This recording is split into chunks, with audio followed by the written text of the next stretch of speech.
If you pick your time to counter and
What up, gang? Fight with another video. I see.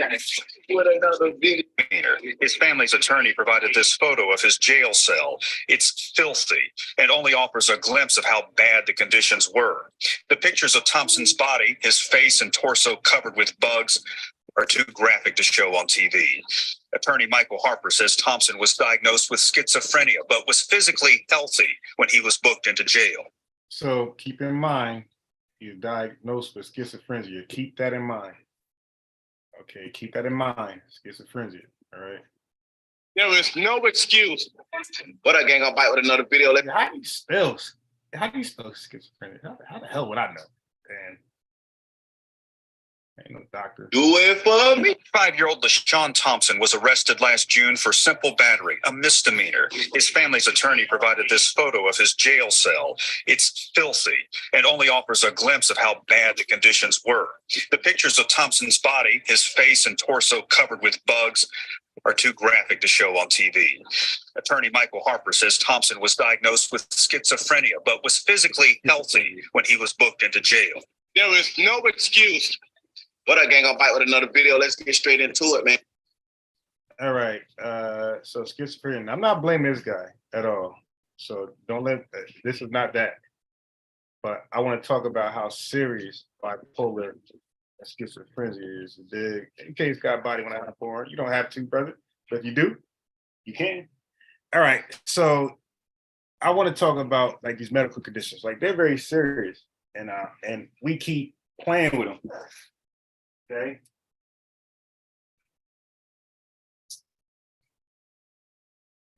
We keep playing with these medical conditions, not taking them serious. I'm saying like loved ones and the person who's diagnosed himself or themselves, you dig? So I just got to spell it, schizophrenia. Okay. Did I just forget that there fast? There we go. Boom, boom, boom. All right. Schizophrenia is a chronic brain disorder. Okay, listen, it's a brain disorder. I don't think food, I don't think prenatal, I don't think those things play a large effect, right? I think this is what humans just had. It's like animals go through some shit and they get put down. And when Margaret Sanger said feeble-minded, I believe this would be part of her feeble-minded. And I agree. And let's stop being goofy.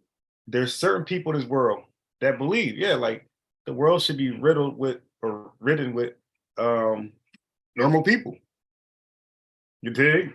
And some of y'all might call it inhumane, but that's why you have debates and opinions and laws, because people think one way and the other side think the other way, and majority wins, right? In a democratic society, I agree with Margaret Sanger. I agree. Feeble-minded people, you dig? Less of them, less crime, a lot of senseless, a lot of senseless crimes is not there. But in space, like they don't really get to enjoy life the way they should because normal people never treat them right in society. Like we're not even equipped. Yo, we can't even teach kids not to bully. we can't even teach kids not to bully normal kids. How the hell are we gonna teach kids how to accept kids who are dealing with a brain disorder? Stop it. Here. Stop it. Stop being fucking retarded. Okay, so when schizophrenia, so now watch this. When schizophrenia, I said it right. When when schizophrenia, he's saying frenzia. When schizophrenia is active, symptoms can include delusions,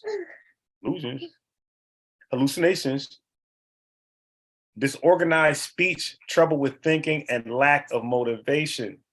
Okay, that's a serious diagnosis. We gotta stop playing with this shit, man. Let's look into it. So when old boy went to jail for schizophrenia, what I'm pointing out is, listen, what I'm pointing out. Where's it at? Look, I'm pointing out. Why am I mentioning this with this guy? It's free. Do it for me. 5-year-old LaShawn Thompson was arrested last June for simple battery, a misdemeanor. His family. He was arrested with simple battery. Okay.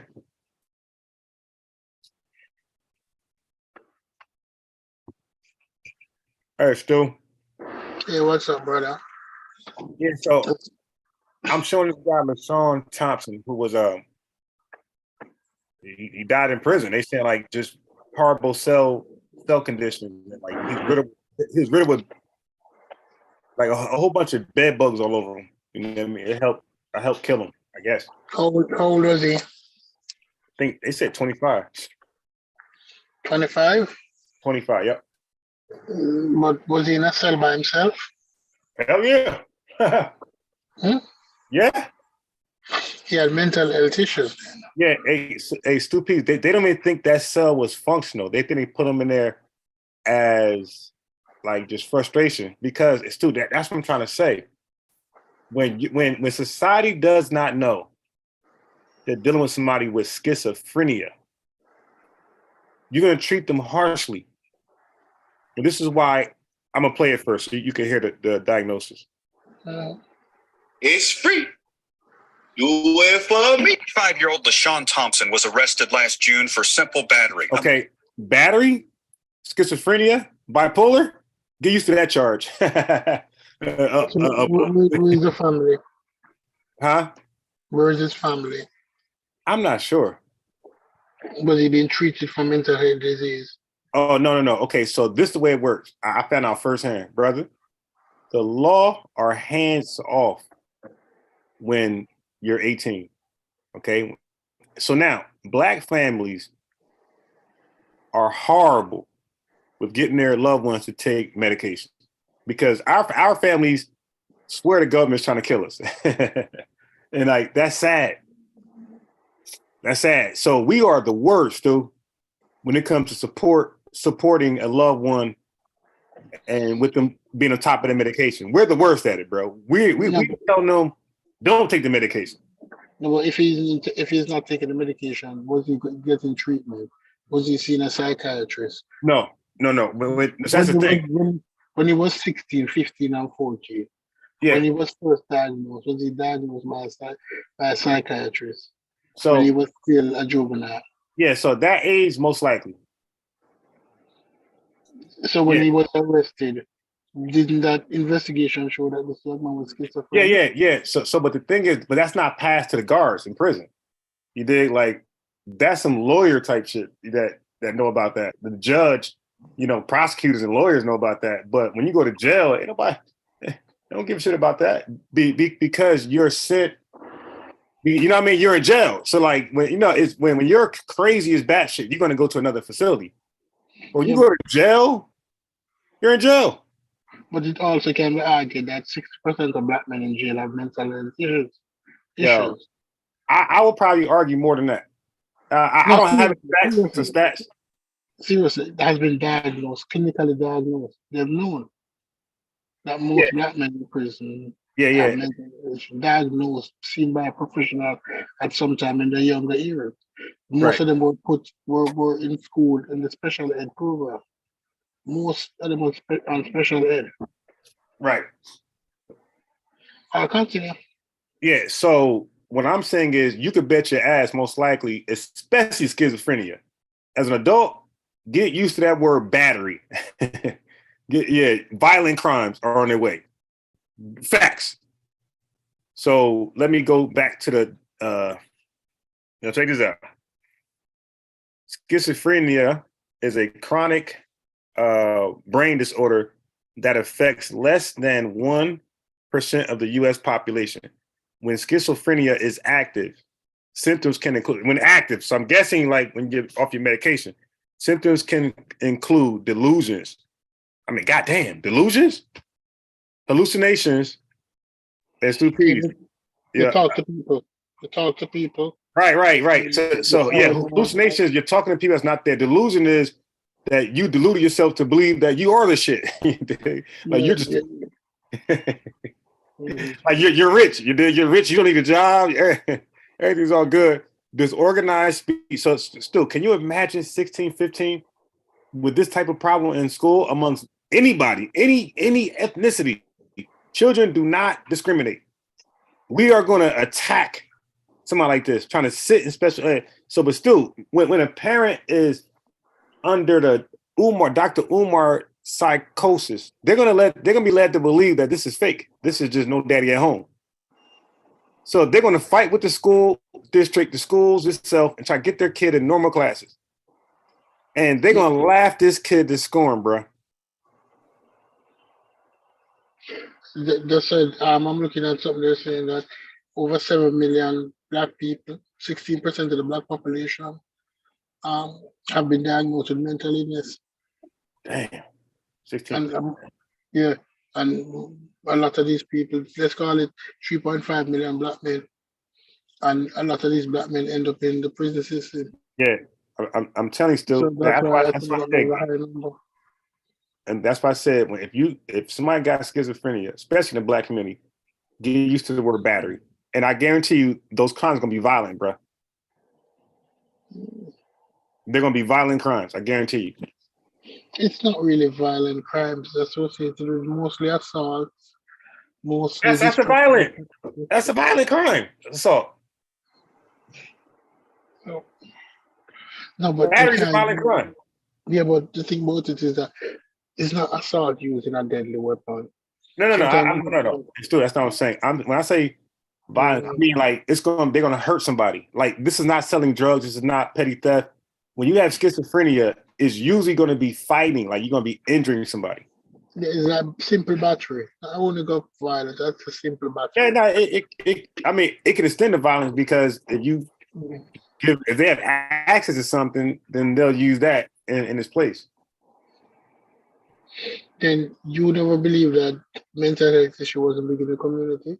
Huh? How do we buy into all of these pseudo cases if mental health wasn't a struggle in the community? Oh no, it's definitely. How many people want to identify with something that they're not? Yeah. If mental health issue wasn't a problem in the community. And guess what? That's going to segue where I'm going with the title. But yeah, so still, it's a great chance that almost everybody signed that interview is a nutcase.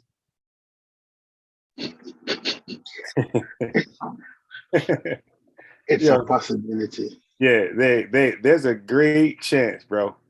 It's a probability. We're talking about Minister Black. Just listen to these guys when they talk, man. What's the guy named the Flat Earther? That guy that from the military suffering from what's that shit called? Yeah, bro. Brother Sanchez? Yeah. That's another one. You got Minister Black Jesus. You got Phil Valentine. The pills.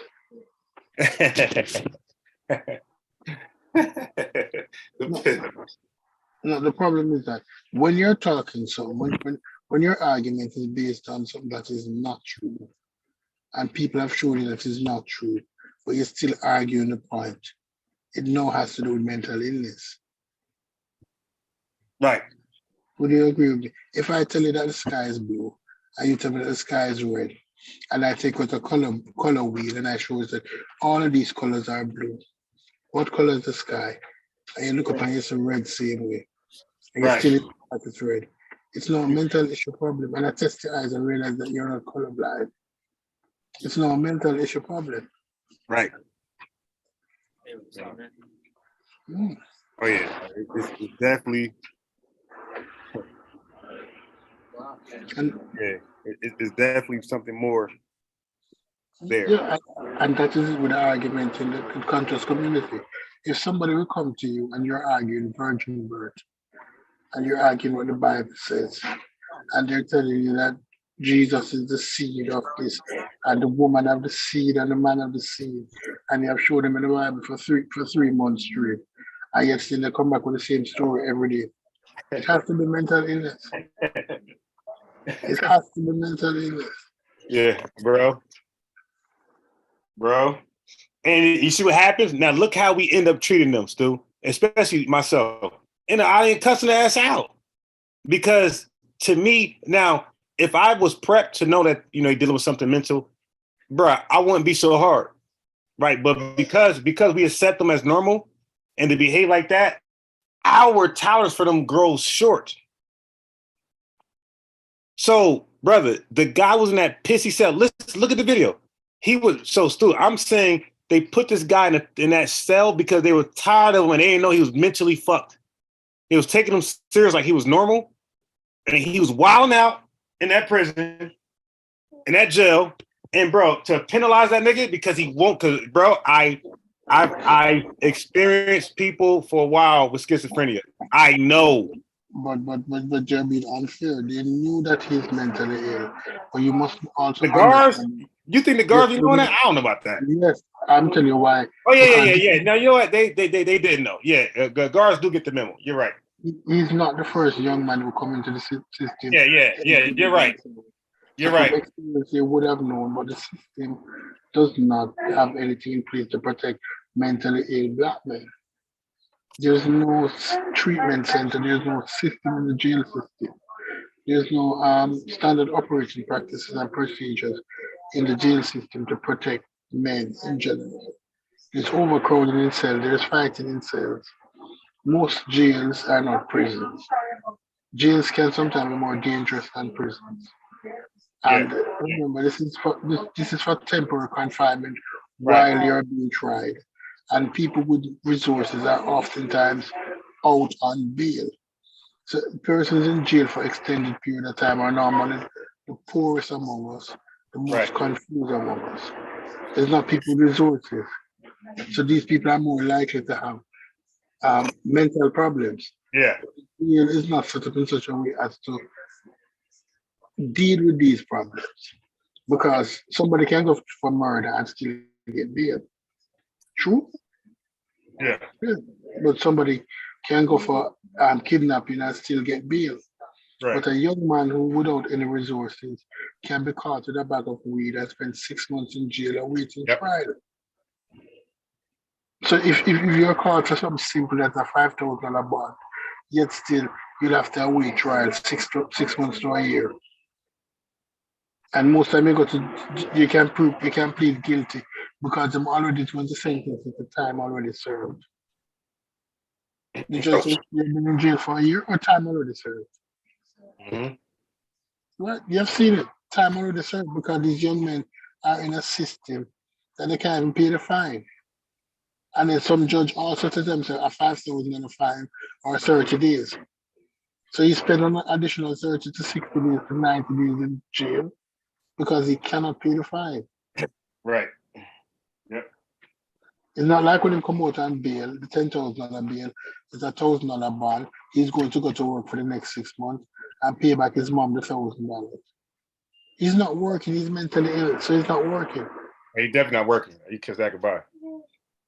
So therefore, who's going to tell the mom, sister, cousin, second, third cousin is going to lend mom the $1,000, which you know that you're not getting back? How is he going to pay it back? I Are ain't paying that.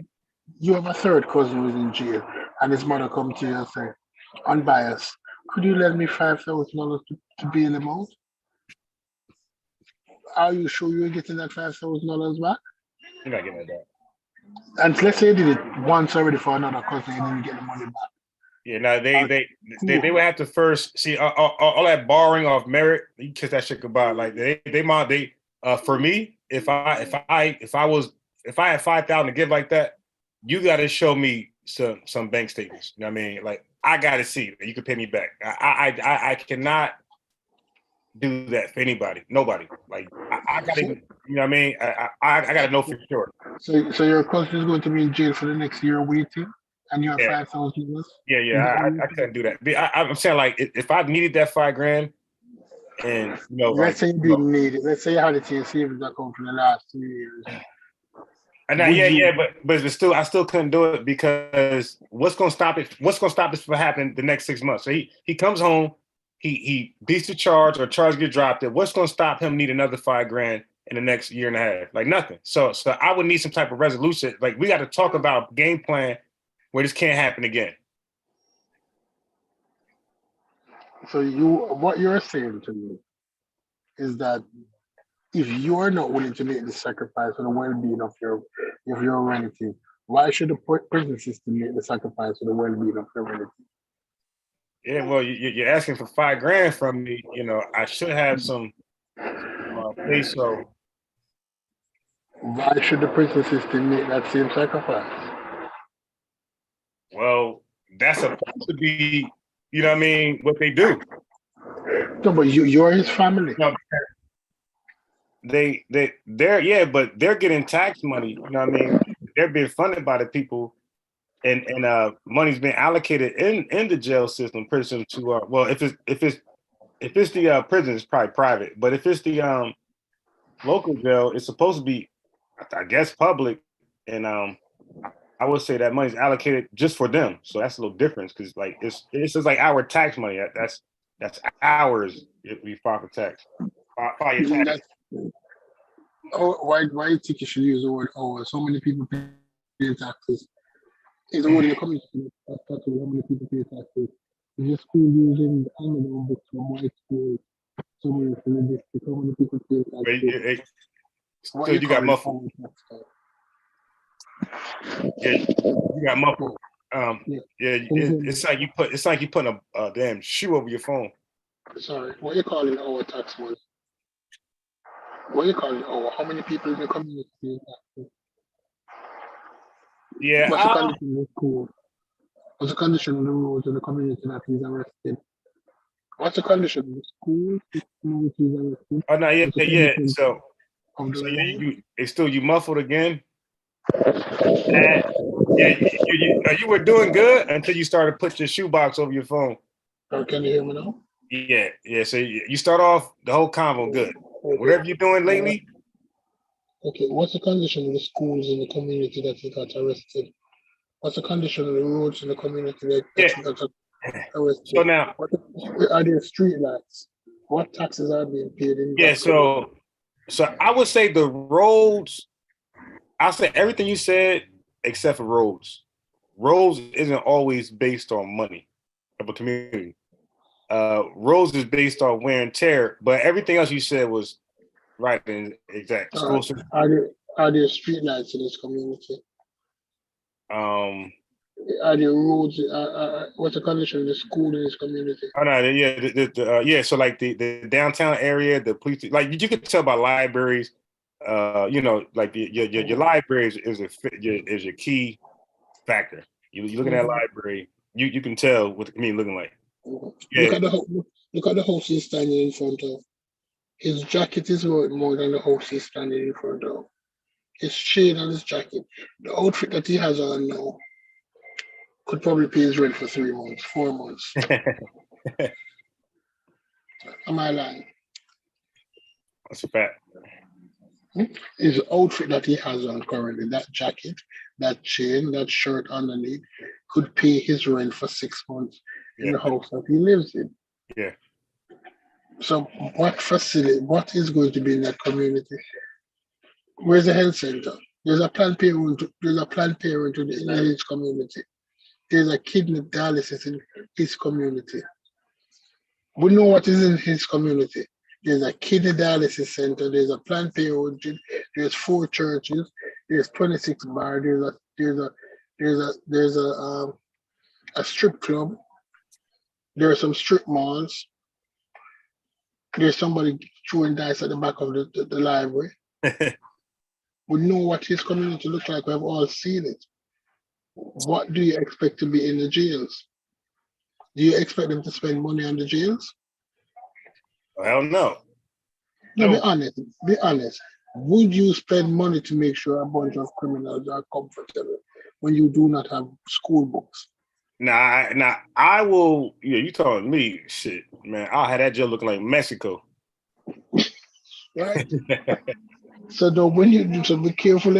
I'm telling you this now because I know it. Your talking point is going to be. I Right? should look at Mexico. Somebody said strippers and lemon peppers wing. You're going to have a lemon pepper wing spot in that community. We have all seen the community. His outfit looks better than his house. Instead of he bought 2 cans of paint and painted that shit, he went and bought a jacket.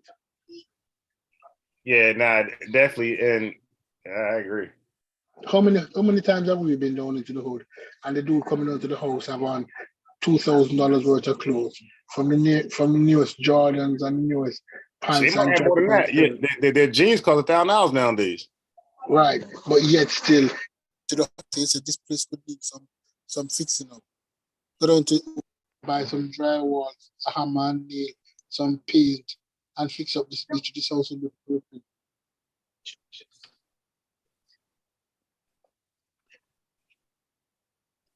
There you go. There you go. 1 second, Stu. Let me cut this thing off on. All right, you can finish, or you would got body. Oh, chair. Okay. He get it.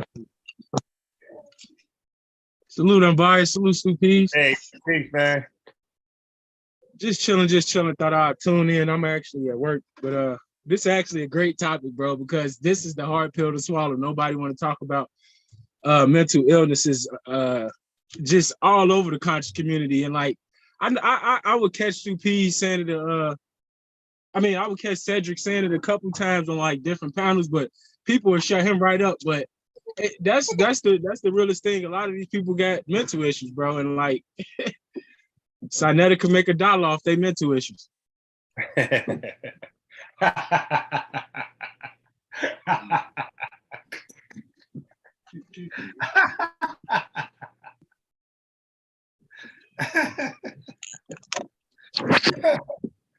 I ask a brother a question?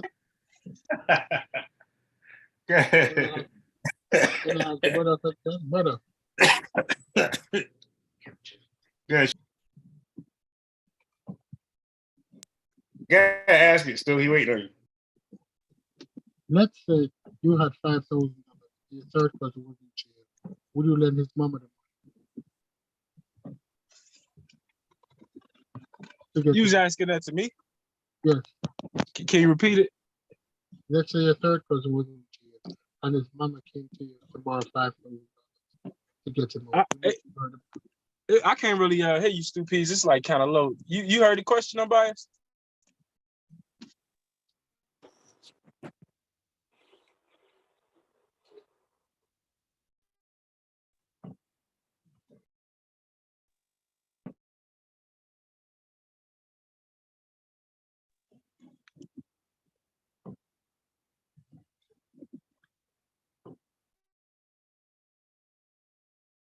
All right, we all can't be on mute.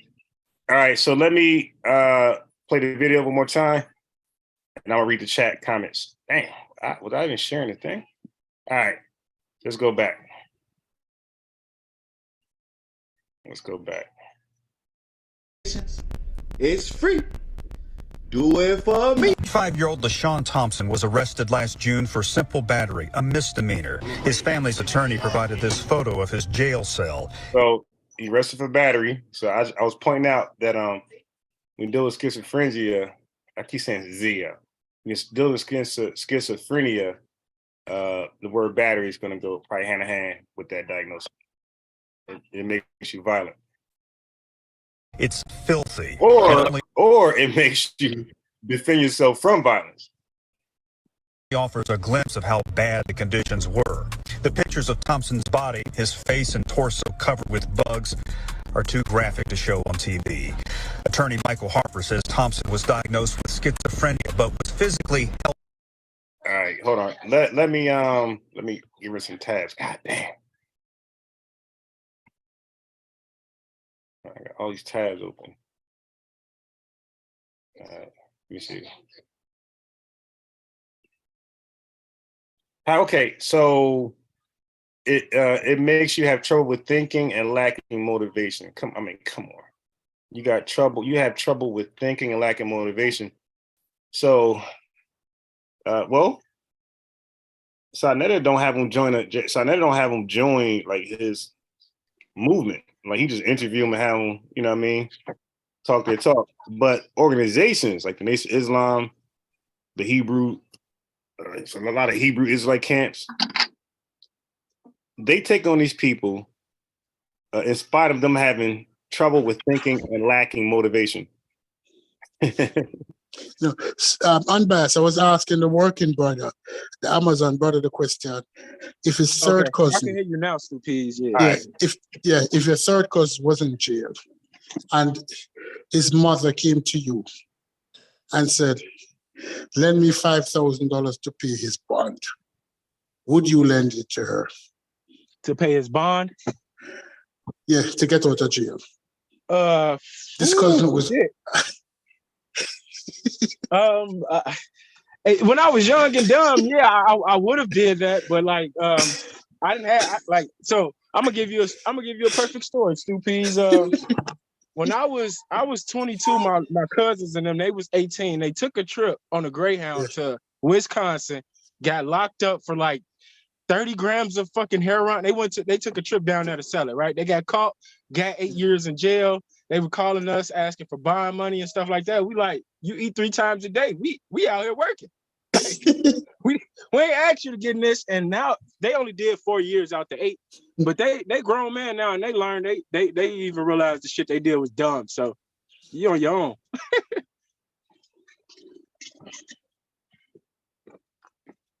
Because when I got locked up, bro, I had to buy myself out. Nobody got me. So no, take care of your family. Why should the state take care of your family? If you're not willing to make the sacrifice for your family, why should the state make the sacrifice for your family? How do you expect them to have cushy jails and prisons if you wouldn't stand a chance of putting up your $5,000 to make sure that your cousin came home and was all right? It's all like, you got like, so we got to get into the question, like, what did he do? Did he do something that was like stupid? That doesn't matter. That doesn't matter. It's your family. It's your family. It don't have nothing to do with what you do. Today is Sunday and you and I are at work. I'm at work now and you're at work now.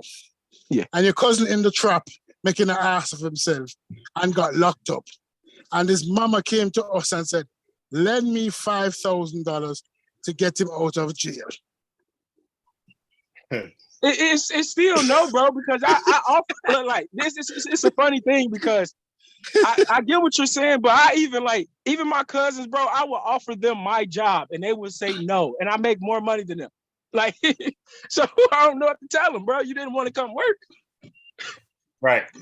So if that person get locked up and get put in a shitty cell where the crapper don't work, where it smells like shit all day, where he's fighting for his survival because the gangs and other mentally ill. Oh, wait. Let me show you that cell for a second. Hold on. Let me show you that. I ain't see the cell either, but Healthy when he was booked into jail. There is no excuse. What a gang up in replacement of the jail with a new facility and wants to. That cell right there. Hold on. I'm gonna show a different picture. That's a cell. Okay. That's what we living in. I'm gonna show you another. Boom, right there. All right, continue, Stu Peace. I wanted to get a visual. Now, me personally, I don't care. Like, you know what I mean? You go to jail, that's what you got to deal with. That's me. No, Like, but and okay. I've done that though, Stu. I've done that. Like, people were trying to rack up some money from relatives, and it came my way, and I did them like church. Hey, pass the plate somewhere else. Pass that plate somewhere else. Bias, my mom did it to me, bro. So like, yeah. No. I do not support criminals. No, pass that plate to somebody else, and keep it moving. No, but then when he dies in the cell from depression, Again, that has nothing to do with me. Okay, you put yourself in prison or jail. That's whoever else issue if they want it to be. But I will sleep like a baby when I go to bed. Right? That's what you did to yourself. You agree with that?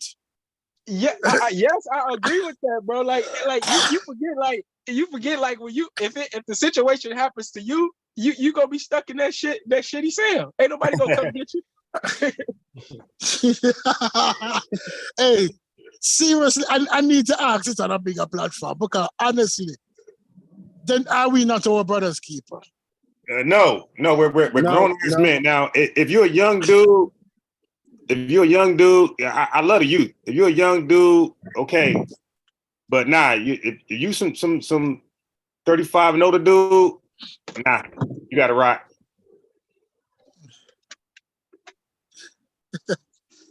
And Stu Pease, it was for me learning that first lesson. I got locked up. My mom couldn't come get me. Nobody would come get me, bro. That's and a great mother right there. That's a mother I support. I don't support those King Von moms, but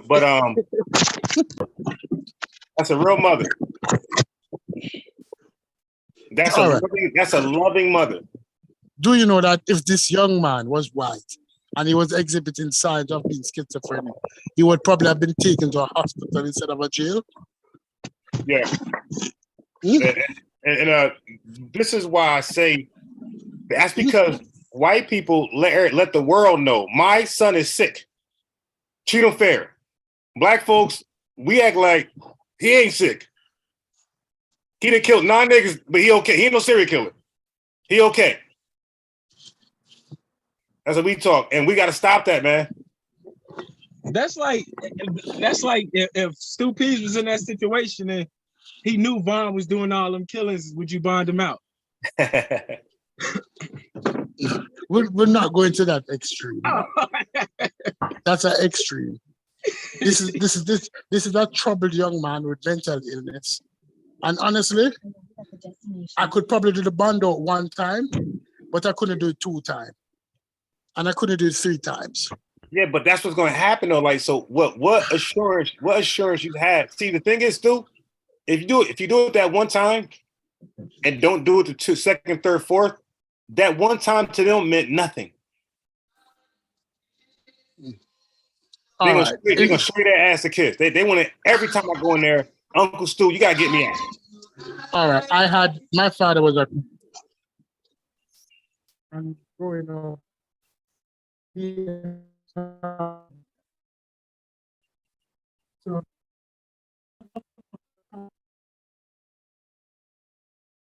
Hey, you're breaking up bad, Stu. You're breaking up very bad. I come in. Let's say your brother was a crackhead. Would you throw away the key? Yeah. Would you allow the system to take him? Yeah. Knowing that he's having trouble with a drug addiction. Yeah. For me, yeah. Yeah.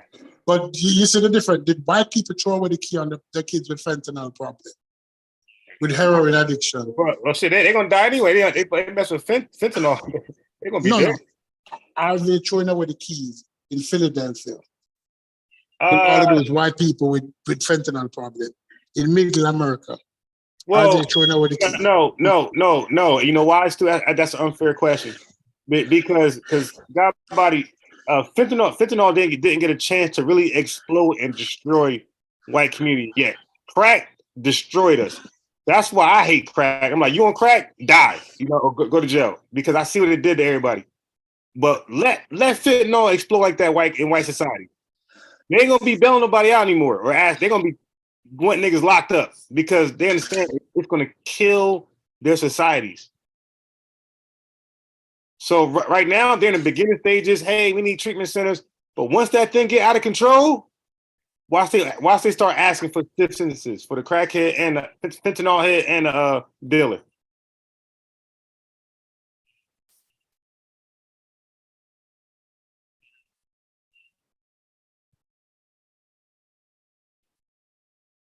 You got black people who I was born in 77. So I think the crack outbreak was in the 80s. So you got 80s babies. You got 80s babies who are now like 35, 40.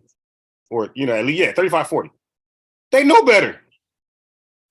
It was a direct product of the crack era. And then you get on crack yourself? Nah, hell no. No. No excuse. Now, this fentanyl shit is new. And by the way, the fentanyl is worse because the fentanyl is like smuggled into other pills. So a lot of these people don't even know that they're digesting fentanyl. Like you knew you were smoking crack. You were told it. Yeah, it's crack. And you heard it. You heard it crackle. Okay? You heard it crackling. But this fentanyl stuff, like these stupid people think they're swallowing ecstasy or something. But it's traces of fentanyl in there. And that's what's happening to them.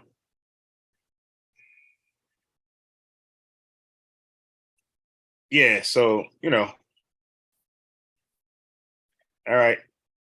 Now, let me go back. You know that was the cause of death for Mystical, right? Right, he did? Not Mystical, PD Pablo or Mystical, one of those. But Yeah, they found fentanyl. Mystical in prison for grape. Yeah, you might be talking about PD Pablo. Yeah, PD Pablo. Fentanyl? Yep, fentanyl. They just showed they just brought up the autopsy of the reason why he died and shit. And it was fentanyl in the system. Wow, are you serious? Yep. So, in other words, he killed himself. Yeah, pretty much self-enabling. Wow. Hey, yeah, but that's a perfect drug, though, yo. That drug eliminates the user. That's a self-cleansing drug. Oh man. Yeah, well, it won't be generations of generations on fentanyl. That first generation gone. Yeah. Okay, so let me just read this last. Let me go back. So again, like these black movements, Black Panthers, all these gun rifle clubs, they are they're recruiting people with the possibility that they're having trouble with thinking and lacking motivation. And even the kids that's under the hypnosis of Dr. Umar Johnson, this kid's getting unnecessary beatings. And this kid is sick. But because you don't want to believe the teacher, you're whooping the hell out of him. Okay, so it says, however, with treatment, most symptoms of schizophrenia will greatly improve and the likelihood of a recurrence and can be diminished. While there is no cure for schizophrenia, research is leading to an innovative. Now, this is what Elon Musk was talking about. That little thing he's gonna do, his little brain thing. It's for people like this and people that's like deaf, dumb, like the dumbness, the deafness, and paraplegics. Like that's what he was trying to do. I forgot what it's called though, but it was for these people, these brain issue people, autism, all that type of shit. So it says experts also are unraveling the causes of the disease by studying genetics, conducting behavioral research, and using advanced imaging to look at the brain structure and function. These approaches hold the promise of new and more effective therapies. Now, Margaret Sanger was saying this would be in her category as feeble-minded. People like this, because some people like myself and so she ain't alone. Like before I even knew who Margaret Sanger was, bro. DJ Focus Pops believe this shit right here, but believes the feeble-minded should not be allowed to even give birth. And I agree with him. So this is before Margaret Sanger conversation. So people already believe this because people feel like they're never going to get the fullness of life, right? Your retardation. You grow up with one arm. You know what I mean? These type of shits. And you become a thorn in society's ass. They got to keep paying for a lot of their stuff. So why not? You know what I mean? So people want to just eliminate that. Just have a bunch of normal people as much as possible. And at the very least, these people end up becoming criminals or sex abusers and these type of problems. You dig? So I bet you if there was a study, an honest study, right? And the world found out there would be 35% less in crimes all across the board. If the feeble-minded people were never even brought to this earth, I bet you people will feel different. All right. So let me get that out of there. Okay, so now this was funny as hell. So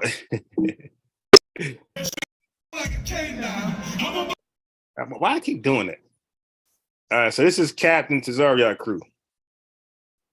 Yeah, why am I gonna be rappers, bro? Now we got religious holy rappers. The breakdown, straight going like a canine. I'm about to live my lifestyle. Say pipe up till the pipe down. These niggas got a pipe dream. Baby girl, you sweet as ice cream, and I need you. Better believe me. I ain't gonna lie, that's kind of thumping a little bit.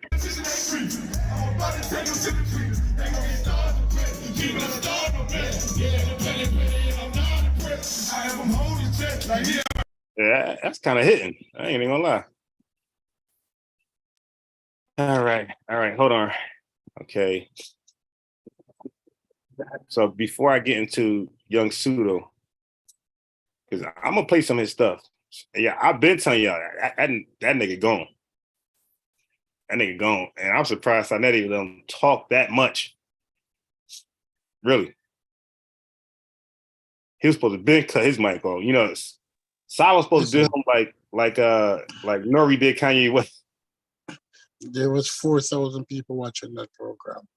4,000 people. That's embarrassing. That video will get about 50,000 views, if not more. Yo, that's sad because that dude is gone, and like his more drug induced.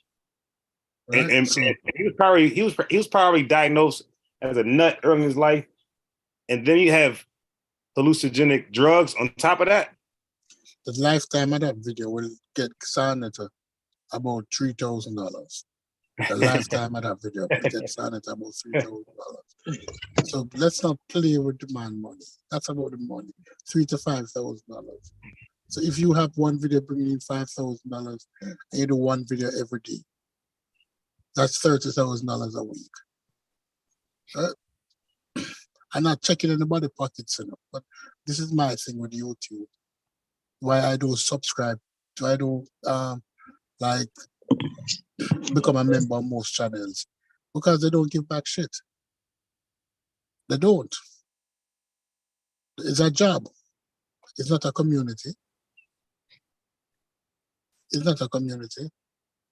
We're signing to scholarship for Black New York people going to college. So he got signed out of university. What has he? And I can say this, and anybody can clip it and play it. Sarnetta has the community has blessed Sarnetta, and he cannot deny that. Now, what has he given back to the community? Sister Monica Lamb, doing my YouTube channel, but every year she have several scholarships or several things that should have for young people within and outside of our state. Tell me now, what has Sarnetta, who has been blessed by the community, given back to the community? Can you name one thing? Nah. Knowledge? I guess you say Black men exposure. I would say nothing but entertainment. Okay, all right. But that could go a long way though, entertainment. True. It's just like with the internet, with the YouTube entertainment, I don't know if it's like, I ain't trying to stereotype, but it seems like our people love the bullshit, drama, and misinformation. Hey, bro, we love entertainment, man. And so I'm glad you hit on that. We don't like serious shit at all. We love, we kick our feet. I don't know, it's this sick obsession of wanting to be like successful white people. Now, white people are successful, they kick their feet up they watch football games, they go to them, they want to be entertained, right? Way back in the gladiators in Rome, like the successful one wanted to be entertained. Hey, let two lions fight, let two guys fight. We on the lower end, like we are the gladiators, and we want to be entertained also, but we don't want to get to that level to deserve or have the right to be entertained. Like we want entertainment, but we are the entertainers. So for that reason, we don't take shit serious, and we take entertainment serious, and we take entertainers serious. So LeBron words would go further than any educator. Remember, let's go back to the days of the Colossus in Rome, the Colosseum, the Roman Colosseum. Gladiators became heroes, and and they allowed gladiators to become heroes because gladiators are never about the serious topics. Gladiators only deal with the day-to-day topics. I am hungry now. My need is immediate. I want to have sex. I want to get dressed. I want to use the bathroom. Gladiators don't look at the long-term problems to say, what about my grandchildren and my great-grandchildren? Will they also have to come into this ring to fight for their life, for recognition? And that is why I had a problem with LeBron James, Dwayne Wade, and all of those people who now become very educated. Instead of directing their children into academia, they're directing their children into the Colosseums. LeBron James' son don't need to be a basketball player. Mike Tyson's son don't need to be a boxer. His father boxed and run and jumped for the white man already. He now should have elevated to a different level. He should be the politician, the mayor, the lawyer, the doctor, the Indian chief. He should not be on the court. Do you understand what I'm saying? Mm-hmm. Why is it that because you were a basketball player, your children now must become basketball players? And then somebody's going to say, what about the Mannings? What about Peyton Manning? This is a whole different scenario. They use sports to get into politics, the Mannings. That's what they use sports to do. Peyton Manning will soon be running for senator somewhere. Trust me on that. They use it to elevate themselves to a different status. Right. You see how clean their image be, and they be like the most uncontroversial character. Right. You realize how clean the image is spotless. The whole family image is spotless because they're going to transcend into something else, using football as a vehicle or basketball as a vehicle. We're using sports as an ender. So when I say Bronny James and Dwayne Wade's son and all of them say, oh, they're going to be as good.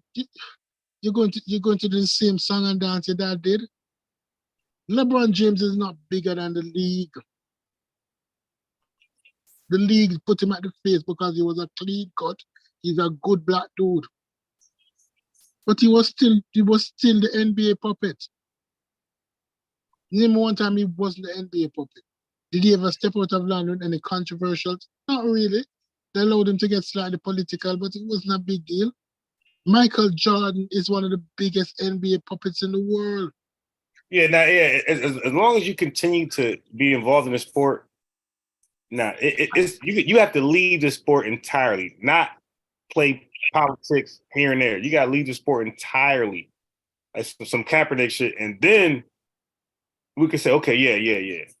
But as long as you're in the sport, no. Explain to me, why is it that Bronny James had to be a basketball player? Right. His father, that's a great point. His father had the means to make this young brother the next Neil deGrasse Tyson. Some great mind. Yeah, his father. Inventor, like this boy could have invented something that we all use in our household right now. This boy should be researching cancer. This boy should be doing something to it. His dad already had the resource. Right. Yeah, that's a good point because LeBron James made the NBA to escape poverty. Why is Bronny trying to make the NBA again? Why is he trying to make the NBA?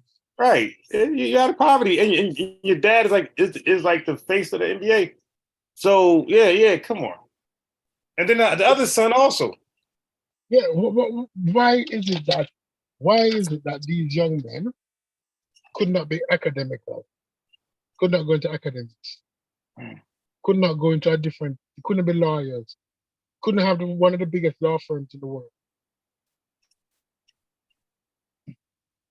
couldn't be a lawyer representing athletes, making millions and hundreds of millions of dollars? Why is it that they limit themselves only to where their fathers, they need the adoration of the public? Or is it that the money look a lot? It's almost like when you look at T.I. and what's her name? Son. Why is it Uh, that that big lip dude need to go into the rapping? You know what rapping is about, and especially the kind of rapping that you guys. yeah, and rapping is like drug. Rapping became like drug dealing now. There's no real money in there. Right? Why are you sending him back? You have made the sacrifice. You have done all of it. It's like when Mike Tyson's son came to him and said, you want to be a boxer. And Mike Tyson said to him, you don't have the heart to be a boxer. Look for the video. I think it's on Joe Rogan.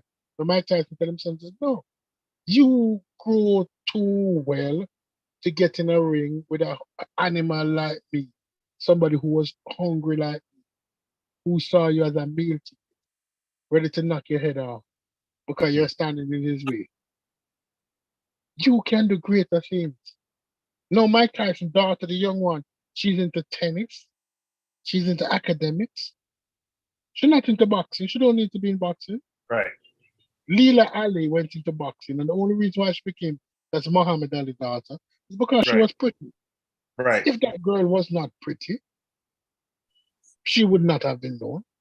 But she was a beautiful girl. Nobody can take that from her. Muhammad Ali's daughter was a pretty girl. Her beauty propelled her to that level. But as she came out of boxing and is more spokesperson, she didn't spend too long in it. Right? But why Bronny James gone into basketball? What is it? What is it necessary? Your father's worth over $1 billion. Yep. You should have had tutors from your young. You should have gone into academics. You should have heard about Dr. Bronny James. We don't need another basketball player. We have hundreds of hungry children out there want to use basketball as an escape. Why is he taking a spot when he does not need to take a spot? Am I sounding like a hater? Somebody please tell me. Am I sounding like a hater? Yeah. Anybody in the chat, if you're listening, is 2P sounding like a hater? Because I don't want to be coming off as a hater.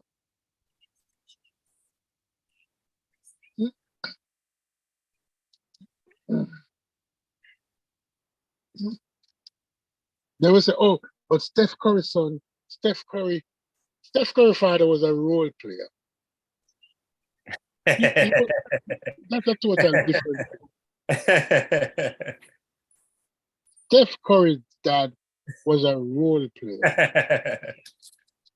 He was like a minimum contract guy. We're not talking about that kind of. Del Curry, he's third. Yeah, he was like Eric Snow type player. Yeah, but plus he played at a time where we're not talking about this kind of money. We're not talking about brand money or Dwayne Wade. We're not talking face of the league or number one player on a team money. We're not talking about that money. He was in. I don't think he was a consistent starter. He started some games, but he was a come off the bench player. So we're not going to use Steph Curry as an excuse.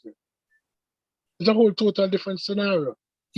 Because when he left the NBA, he had to look into other careers because the money he made at the time of the NBA would not be sufficient to last him a lifetime. LeBron James and Dwayne Wade made enough money to the NBA that not only will they be rich, but their children can be rich. So why is the son going into basketball?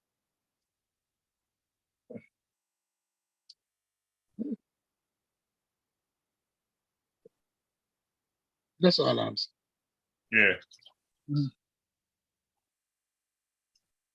I agree with that. The NBA, like you say, for them, NBA politics, for us, it should have been education. Like we go there, get a free education. 504. Let me say something. 504. I'm not saying that they're not good. They're good. They're good. But let's be honest with this.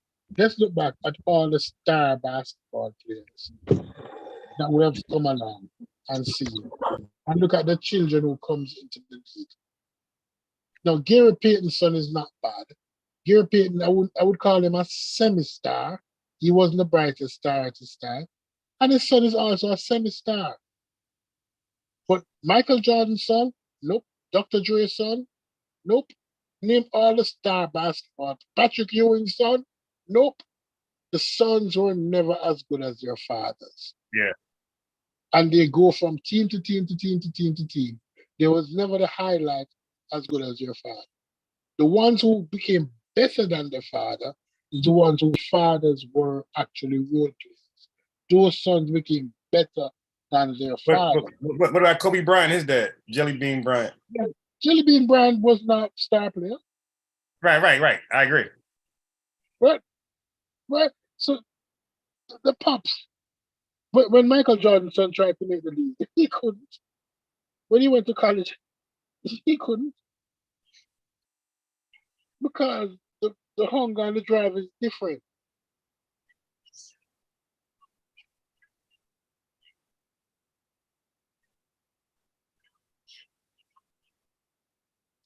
The focus is different. Right? When you watch a Godfather, and Michael went to his father, the Godfather, and he wanted to be a gangster. That was before they attempted to assassinate his father. Go back to the movie. And he went to his father, and his father said, "We don't need any more gangsters. What we need are lawyers and doctors." Right. One of the greatest movie made. You remember that line in The Godfather? I'm not the biggest. I haven't really watched The Godfather like that. None of them not good. Dwayne Wilson, none of them not great. They're good. They'll make the league. They'll be coming off the bench or they'll be sixth player of the year. But they're not starters, and they're not starters on a contention. They're not starters on a Golden State. They're not starters on a Milwaukee Buck. They'll be starters on a Timberwolves. They're not that level of players, and they're trying to make them jump from high school into the league, right? Because they're not going to college. No, okay. You're talking about They Are the One. The They Are the One daughter that Dwayne Wade has. Dwayne Wade took that child who was uncertain of their sexuality and did not allow a child to be a child. Because a boy goes through different phases of development when he's growing up. Sometimes he does not feel masculine enough, especially when compared to the men around him. And sometimes he becomes over-masculated. But you allow him to transition through different phases of development. He came and told him that he is gay. How a 12-year-old, how a 7-year-old? Good.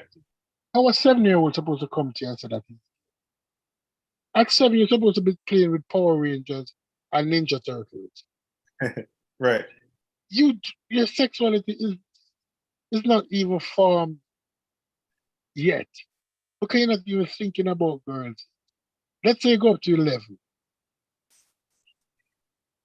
You cannot say that you're allergic to pussy and I've never gotten pussy. Allergic. Yeah, you cannot say that you have allergic. It's like somebody would say that they are They never had vagina yet. And then they're saying that they're gay. How is it that you're gay and the guy that you're attracted to look feminine? Explain that gay to me. You're attracted as a man, so I'm gay. Michael Smith is gay. Shouldn't be, and I'm attracted to men. Shouldn't I be attracted to men that looks like men? If I'm attracted to men that look like women, who act flamboyant like women, am I truly attracted to women, or it's just that I just like us? Right. Well, it cannot be. If it's like a girl who says she's gay, but the dude that she's with the butch that she's with, walk around with a 9-inch dildo, dressed like a man. Yeah. That's the interesting part. That'd be killing me. How is it that you are gay? That means you're attracted to women, yet still the woman that you are interested in a life relationship with looks like and acts like a man. Explain that gay to me.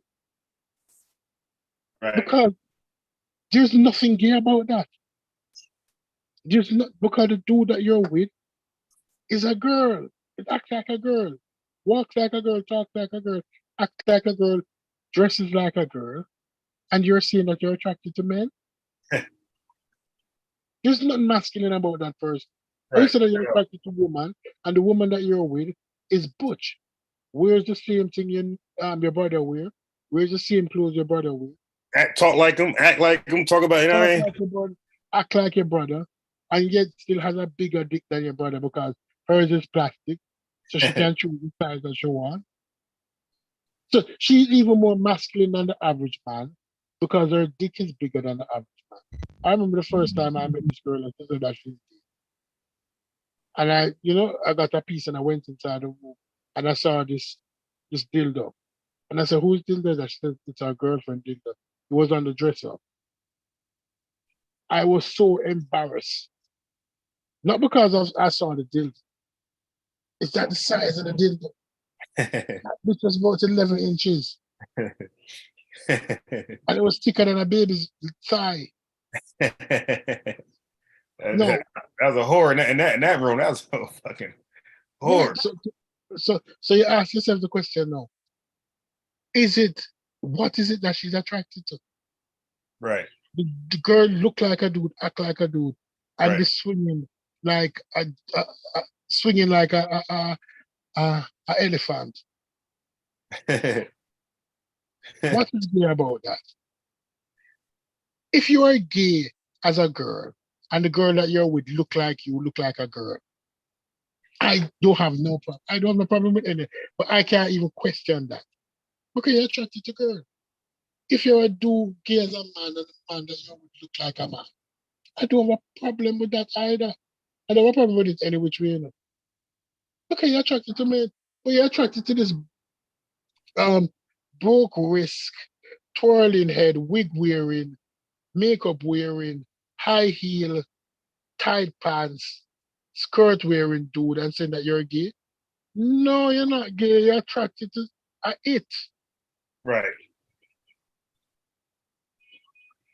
At the destination. Hey, Stu Pease, I had to fall back on that subject because, like, when I first started having an opinion about it, I felt like probably how Hitler felt towards the Jews, bro. This is why I'm like, damn, I need to sit back and I hear everybody else's opinion. I definitely don't agree with it, but I try to find when I catch myself doing saying hate and hateful shit towards them or wanting to do something to them. That's when I be like, damn, I gotta chill. No. It's not about having hateful thing towards you. But as a man, my son come to me and say, Daddy, I'm gay. I have no problem with him being gay. Honestly, I have absolutely no problem. But if he's gay and he brings tutti frutti to my house, I'm going to sit him down and say, son, are you sure? Because is that a guy or is that a girl or is that an in-between? Are you attracted to in-betweeners and think that you're gay? Do you want a girl to act like this dude? Do you need an over feminine? Because these dudes, is more feminine than female in some cases. We have seen gays do act more feminine than females. If my son play football and then bring a football playing nigger in the house, two of them 6 foot, my son taller than them. My son is 6'3", I'm 5'3". Right? My son is 6'3". If he bring another 6'3" dude in there, and the two of them have heavy for whoa, and them say, Daddy, this is my boyfriend. And them say, hello, Dad, hello, Pops, this is where I have no problem with that. Because both of you gay, both of you look like man. I would say, oh, the woman will kill you. Or I hope those women murder you in the street. That too good dick gone to waste. But don't bring no sissified person in front of me if you say gay. Bring a dude in front of me. It's gay, so gay all the way. Man up. I always looked at it like this, right? Like I used to smoke a lot of weed, right? And my mom, like, she definitely don't agree. She hates the smell of it, everything. She said it makes her sick and everything, right? Mm-hmm. And they didn't agree with it and shit like that, but they still love me, but they let me know that they disagree with that. So yeah. I feel like, can we do this? Like, could a parent do the same with, like, let's say a child is like 16, 17, you know, they say they're gay, and the parent be like, I don't agree with that shit, but I still love you. I'm gonna let you know that, right? Yeah, right. You can't do it. I said I don't have a problem with it. But you're not bringing, if you're gay, you're not bringing a sissy gay in front of me. You're not bringing a makeup wearing gay in front of me. If you're gay, is a man I want to see. Because that is my understanding. Name man to man. Not man to this wig wearing, eyebrow lace, eyebrow wearing, lace wig, tight skirt, high. No. You're not gay then. Okay, you can't find a girl that dressed like a clown.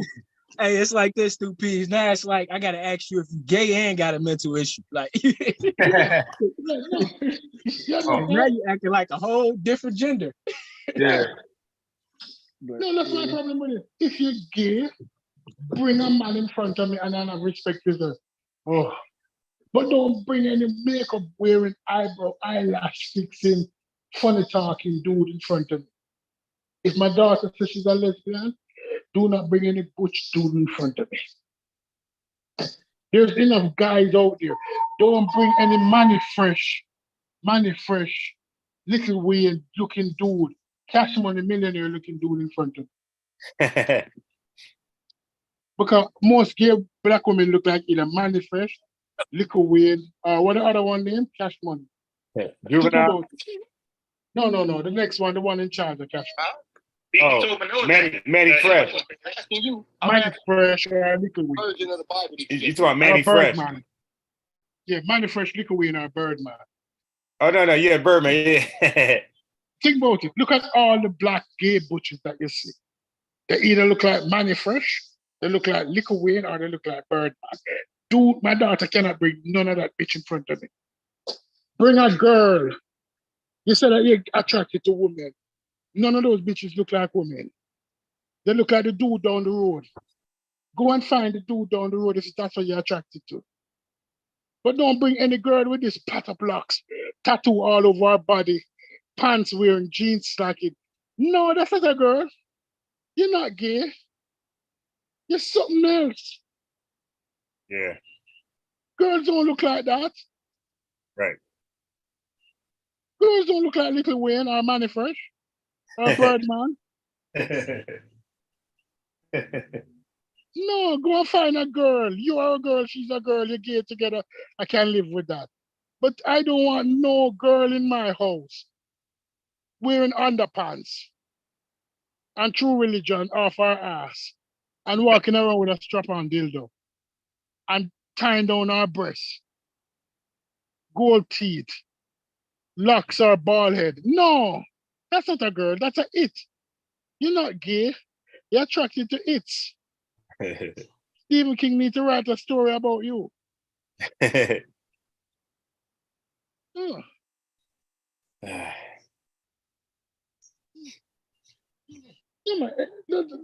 don't believe it, just bring up a picture of a black butch.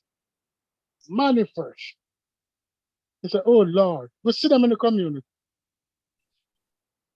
Manny Fresh or Little Wayne or Bird. That's the thing. That's the thing. You really see a lesbian in the community. The only person now in the community that lesbian. Look at the girl who was with Dwayne Dupree. What's her name? The rapper. Who? The girl who used to be with Dwayne Dupree. The rapper. Oh, the What's brat. her name? The Brat. The Brat now looking more like a girl. And her girl look like a girl.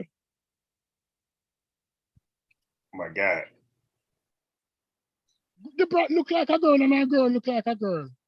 Although the other day the Brat was wearing some boy looking clothes. She transitioned out of it. She look like a girl and her girl look like a girl. You're attracted to women. Your woman should look like a woman.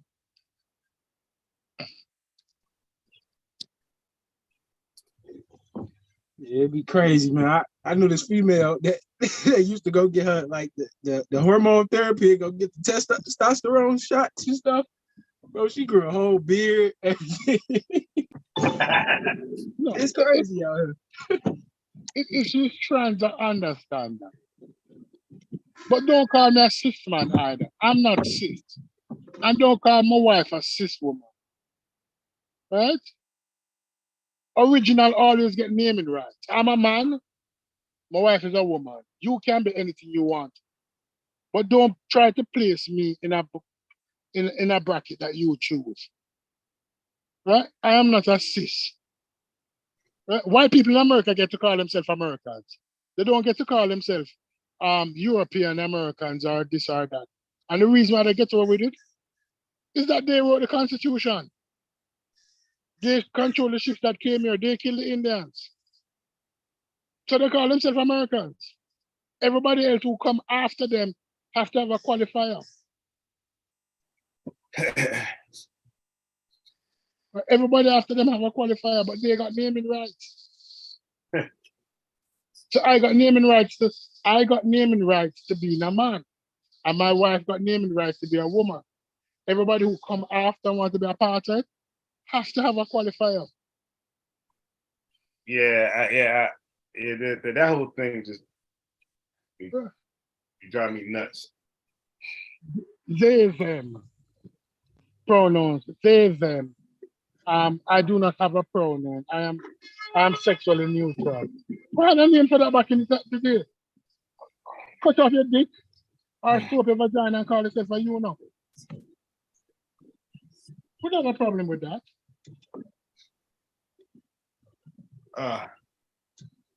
Yeah, that's America is an enabler along with some of these parents, man. But no, and you said the right word a while ago, enabler. When we come back, we have mental health issues in our communities and we enable them. Right? Mm-hmm. And part of the problem is that the treatment facilities are not available in our community. Think about it.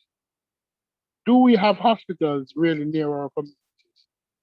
Do we have treatment centers for people with mental issues in our communities? Not really. So therefore, somebody has to take you to the hospital or take you to the psychologist or take you to that doctor that will prescribe whatever medication you need. That's a problem in our communities. We do not have those facilities. And then counseling in our communities look like is a bad word. Right? Counseling is a bad word. Nobody wants to talk about counseling. Young men have grief. They saw their best friend die. The pops died. The pops in prison. The mom on crack. And nobody took this young man aside when he was 6, 7, 8, 9 and spoke to him and said, let's address your feelings. How are you feeling? How does this make you feel? Do you have abandonment issues? How can we address that? How can we make you stronger to deal with whatever you're dealing with? That's not in our community. So we'll find ourselves going into groups, into gangs or belief systems, where now the black man is telling you that the world is fucking flat, that they are Indians, that evolution you is not right, real. Stoopies. I just don't think I feel like this whole mental illness thing is like very new for like I said, Umar was the enabler. Before that, I don't know, I unless it was the smart black people. I don't know too many black people that even cared about mental issues or even diagnosing or even thought about it. Like now that you made me realize it, I really think Dr. Umar was the, the stand like, oh yeah, they're misdiagnosing our kids, saying they got ADHD, prescribing them Adderall, stuff like that. And that pushed everybody away from even thinking about a mental issue, bro. No, because all right, think about it this. How many when you go to black school nowadays, it's almost like every class. You might not realize it, but going back in time, do you realize that the special class were mostly filled with black students? Yes. And the reason why is that the white teacher did not want to deal with them. And because and they had difficulty dealing with the parents of those children. So let's say the white teacher called the parents at the time and say, your son is misbehaving in school. Instead of that child was taken home and disciplined and say, listen, when you go to school, you go to school to fucking learn. Do not waste my time. I'll come up there and kick your fucking teeth out. Don't play with me. Don't play with me. The child was saying that, oh, the teacher don't like you because I'm black. So now, when she go back to school and still be misbehaved or him go back to school, the teacher knows I cannot deal with this child. This child needs to go to special ed. And if you do not sign off on special ed, there's an issue. So you sign off on the special ed, and the child is sent into a silly class where the workload is bullshit.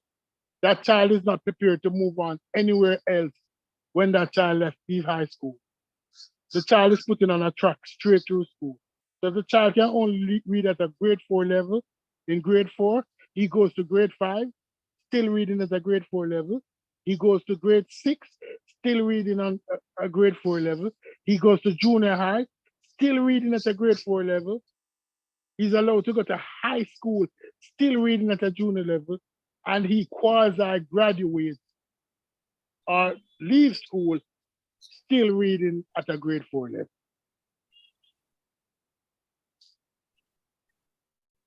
And when he goes to prison now, he learns to read. But then his comprehension is not all that good. And he finds out how well he takes to reading, like a fish out of water. How much dudes come back from prison and the intellectually different dudes than they went. They found books. Almost, well, I was going to say almost 100%, but I put 80, like 80.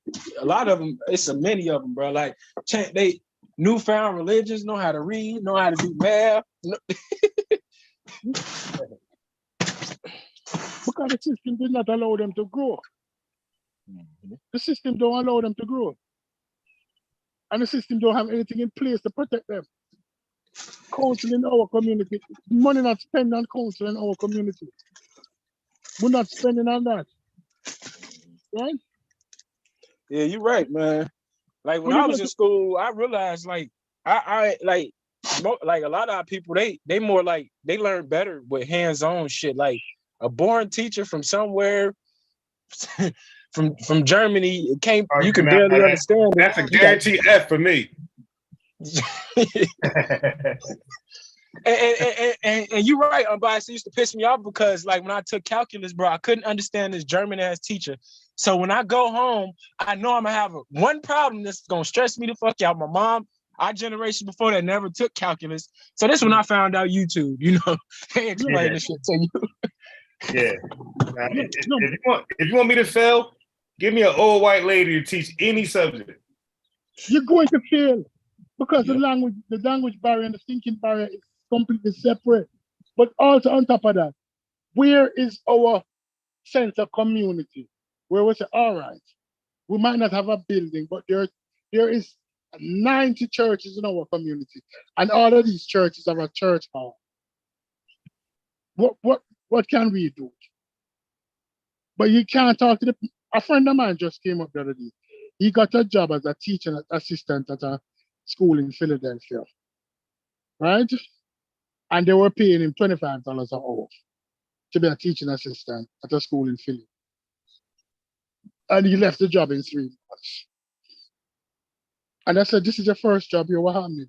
And he said to me, listen, I cannot teach these kids. These kids do not hear. They do not care. Once they get over, I'm gonna say right now, once they get over the age of 12, good luck. It was between 11 and 13. Yeah, you get over 12, up to them because I know 'cause I'm dealing with them. But past 12, good luck. Why you teach chess? You teach chess, and I know that you teach between 8 and 14 years. Yeah. Chess. Now, actually, six to like my oldest now, like 15. So six to 15. 6 to 50. Why the fuck you don't have that problem? Is it a racial thing? And I know most of your students not black. Right. I can tell you that. Is it a racial thing? Yeah. Yeah, if it's the race thing, they can relate to him because they, same culture. No. Because he's black and most of the students are. Oh, you teach them white? No, they're not white. They're Indian. Oh. Right. It's funny you say that, bro, because when I was in high school, the Indian kids was always number 1 and number 2. Yeah, Top of the class. bro. No, but is it racial or is it community? No, it's that community because the thing is, like, the guy, the 15-year-old guy that's easy to teach, like, he's like just cultivated at home to like be studious. No, but I'm going to use an example to show you that it is not racial. In Jamaica, and I'm using the Jamaican example, schools are broken down by proficiency. What I mean by proficiency, at age 11, each student is given a test to move on to high school. Junior high and high school in Jamaica is one amalgamation. So at 11, each student is given a test to move on to high school. The brighter students, the one who score highest in the test, goes to the most desirable schools. We're talking about, for boys, Kingston College, the KCs, the JCs, for girls, the Immaculate, the Holy Childhood, the Alphas, right? They go to more prestigious schools based on the tests. These students who go to the most prestigious schools most of them have similar things in common. Like most of them, so 85% of them comes from two parents' household, come from households where they have been managed from a younger age.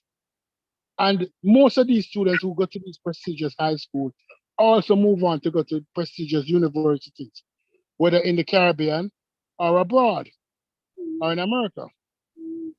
So therefore, when we look at it, we realize that people who are having children should not be having children. We need to take that into consideration. People who are having children should not be having children. It's not everybody should be having children. Yeah. Right?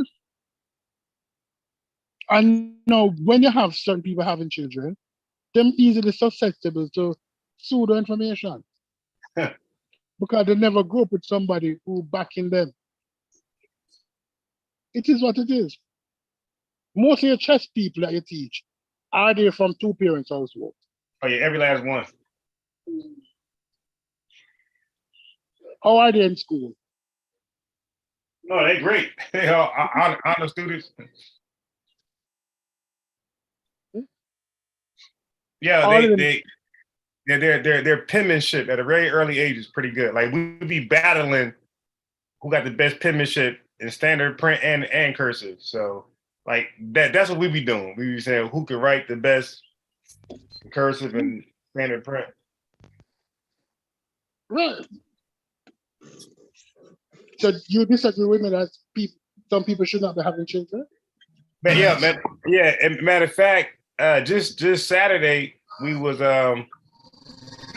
Thursday we were going over predicates, subject pronouns, that type of talk. They wanted to challenge me. I smacked that ass.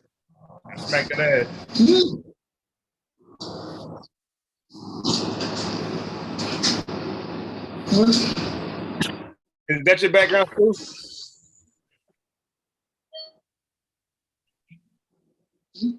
No, let's move on to the topic. All right, well, hold on. It's still, I got this one guy calling me out, man. I've been avoiding him for 2 hours. Oh, snaps. What, to come on the program? Yeah, some Hebrew. For 2 hours. Put 2 him hours. on. Put him on. I'll listen. I'll listen in the background. All right. Yeah. Okay. So just go on mute real fast. He's Instagram. Like he's too afraid to like talk to me on Zoom. Because I told him, I said, you want me to call you from here, Instagram or Zoom? He said he said call from Zoom. So I'll be in the back chilling. wait, let me just ask him real quick. Is he free? Now I was giving these guys a break. You see, I'm going on this channel now, right? I'm on his channel. About different stuff. I gave him a break. I got like over 100 debates with these guys since November. So I'm like, trying to move on. These guys trying to, all right, here. I said, are you free? He said, yes. All right. Hold on. Let me just see our conversation. Okay. All right. So he ain't really an op like that, I guess. But yeah, so just go on mute real fast. Let me just see what he's talking about. I'm gonna get him out the way, out the paint real quick.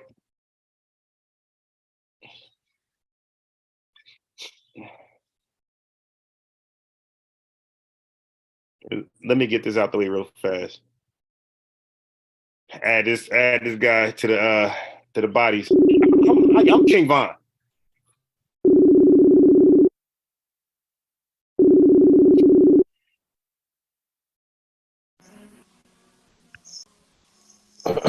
Hello. Yeah, shalom.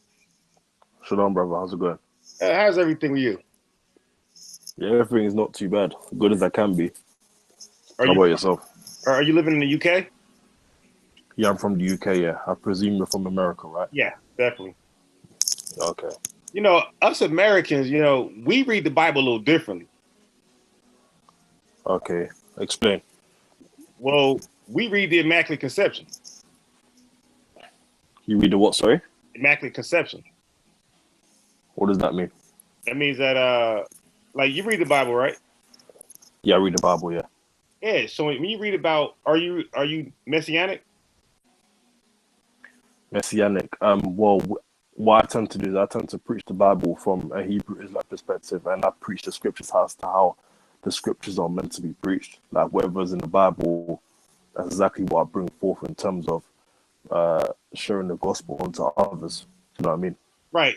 So basically, so I basically do preach the Messiah and stuff. Okay, so do you preach the two greatest miracles in the Gospels? Yeah, I basically preach whatever's in the scriptures. The resurrection? Yeah, I believe in the resurrection also. And also the Holy Virgin Birth of Mary? No, I don't subscribe to that doctrine. Do you read the Gospel? Yeah, I read the gospel, yeah. It's right there. No, because with that, there's with the whole virgin birth doctrine, because obviously that's like a mistranslation.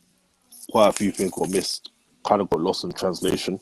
Why you say that? And obviously, because the whole idea of the virgin birth is to promote. It all stems from paganism. It all promote, because obviously what you gotta understand is that the New Testament was written in Greek. Yeah. So, them leaving certain bits out was done deliberately so they can promote the virgin birth doctrine to support the virgin birth of the Greek god that they worship. You know what I mean? So that's exactly what it is. The only issue is that do you believe in a pre-existing Jesus? That means that he was here before mankind? In some way, yeah, because he was an angel in some ways. Well, actually, I say some ways that he was an angel, because obviously when Isaac wrestled with the angel, it is known to be the Messiah. And on top of that, you had like a number of Old Testament prophecies basically promoting the fact that Yahweh Shah was going to come on the scene, who's conventionally known as Jesus Christ. Right. So why would you think two mortal parents, human beings, would get the credit for a pre-existing angel? So that wouldn't make any sense. So that's why, if you look at it from a different vantage point, when you look at Adam, Adam is like seen as the first, okay, and no father, no mother, but a human, nevertheless. You look at Jesus, two mortal parents would not get the credit for birthing somebody who's perfect, basically, because we are imperfect. So that wouldn't make sense. So in order for him to be perfect, he would need to have the hand of somebody that's perfect as well. And that's why the scripture says his father is God, like the creator of all things. So when you read the virgin birth, the story fits that narrative perfect. So that's why I don't believe anything was left out. I believe everything was left in, and the story reads how it's supposed to be read. I mean, I do hear you. I am open to hearing people's thoughts on the virgin birth and whatever doctrines they subscribe to, stuff like that. But I can only like surmise based on what I've been presented. Right. You know what I mean? And so based on, just in addition to that also, because when you think of the New Testament, when you think of Paul the Apostle, who basically is responsible for the majority of the New Testament, he doesn't preach the virgin birth, because if that did take place, that would have been a known fact. That would have been repeated so many times. But you don't hear Paul and the apostles and disciples preaching the virgin birth. No. He didn't preach. Miracle. He didn't preach the virgin birth. He preached the opposite, because the virgin birth was, how can it be preached when it was the only people who knew about it was Mary, Joseph. That's it. So that's why it's not preached. Mankind didn't know about it. As a matter of fact, Peter understood that the Jesus' father was the Most High. So that wasn't something that was like considered like preached among mankind. It was supposed to be a secret, because had people known that he was the product of a virgin birth, they would have known, had you killed him, you would have fulfilled the other prophecy, which is the resurrection. So they would have procrastinated and put off the resurrection. They wouldn't have just killed him and helped produce the resurrection, which would be the start of their downfall. So they would have not have killed him. They would have understood, oh wow, this is God's son. We can't touch him. So it had to remain a secret for them to believe that this is a regular man. That's the byproduct of two physical human parents. And now we can do what we want with them, enforce our will, and nothing, and we can hide it, like, sweep it under the carpet. No, I hear what you're saying, and I see where you're trying to go with this. But the reason I'll have to respectively disagree, and the reason for that is because, number one, the Most High already predestinates certain prophecy. You know what I mean? So Yahushua was coming to die on the cross regardless of what certain events took place. So in regards to the virgin birth being a secret, so to speak. But why would they? What you missed? What I was saying is, why would people crucify the well-known Messiah if they would have known that God, the Most High, had all hands on his birth? Brother, they wouldn't have crucified him. So he would have died of natural death. He wouldn't have died of crucifixion. They wouldn't have killed him had they known that he is the one. No, but I hear what you're saying, but you gotta understand that a lot of our people back in those times did reject the Messiah, and they also rejected the word of Yahweh, the Heavenly Father. So regardless whether it was a virgin birth or not, they were gonna kill him. Nah. Because you had a lot of our foremothers that are blasphemers, and didn't want to take heed to the law/commandments of the Most High. Nah, I disagree, because even when they started to see his miracles, his powerful works, they started to respect him. So, but nevertheless. But they still wanted to kill him regardless. Right, but nevertheless, both of us have opposing views, and we both read the Bible. Only one of our views is represented in the Bible, and it's mine, because the Bible, like you admitted, the Bible. When you read the Bible, it reads of a virgin birth. Well, like I said, a few things got lost in translation. Yeah, but you made that up. Like, you couldn't prove that. Oh, I can prove it. Go ahead. But I haven't got the data on me, but I can actually show it because there are actual documents that actually support the fact that that what was written in the New Testament in regards to the virgin birth was actually in not factual, Yeah, basically. I'm gonna disagree. I'm gonna say the oldest text, the oldest scriptural text we got of the Bible, the New Testament, the oldest text represents a virgin birth.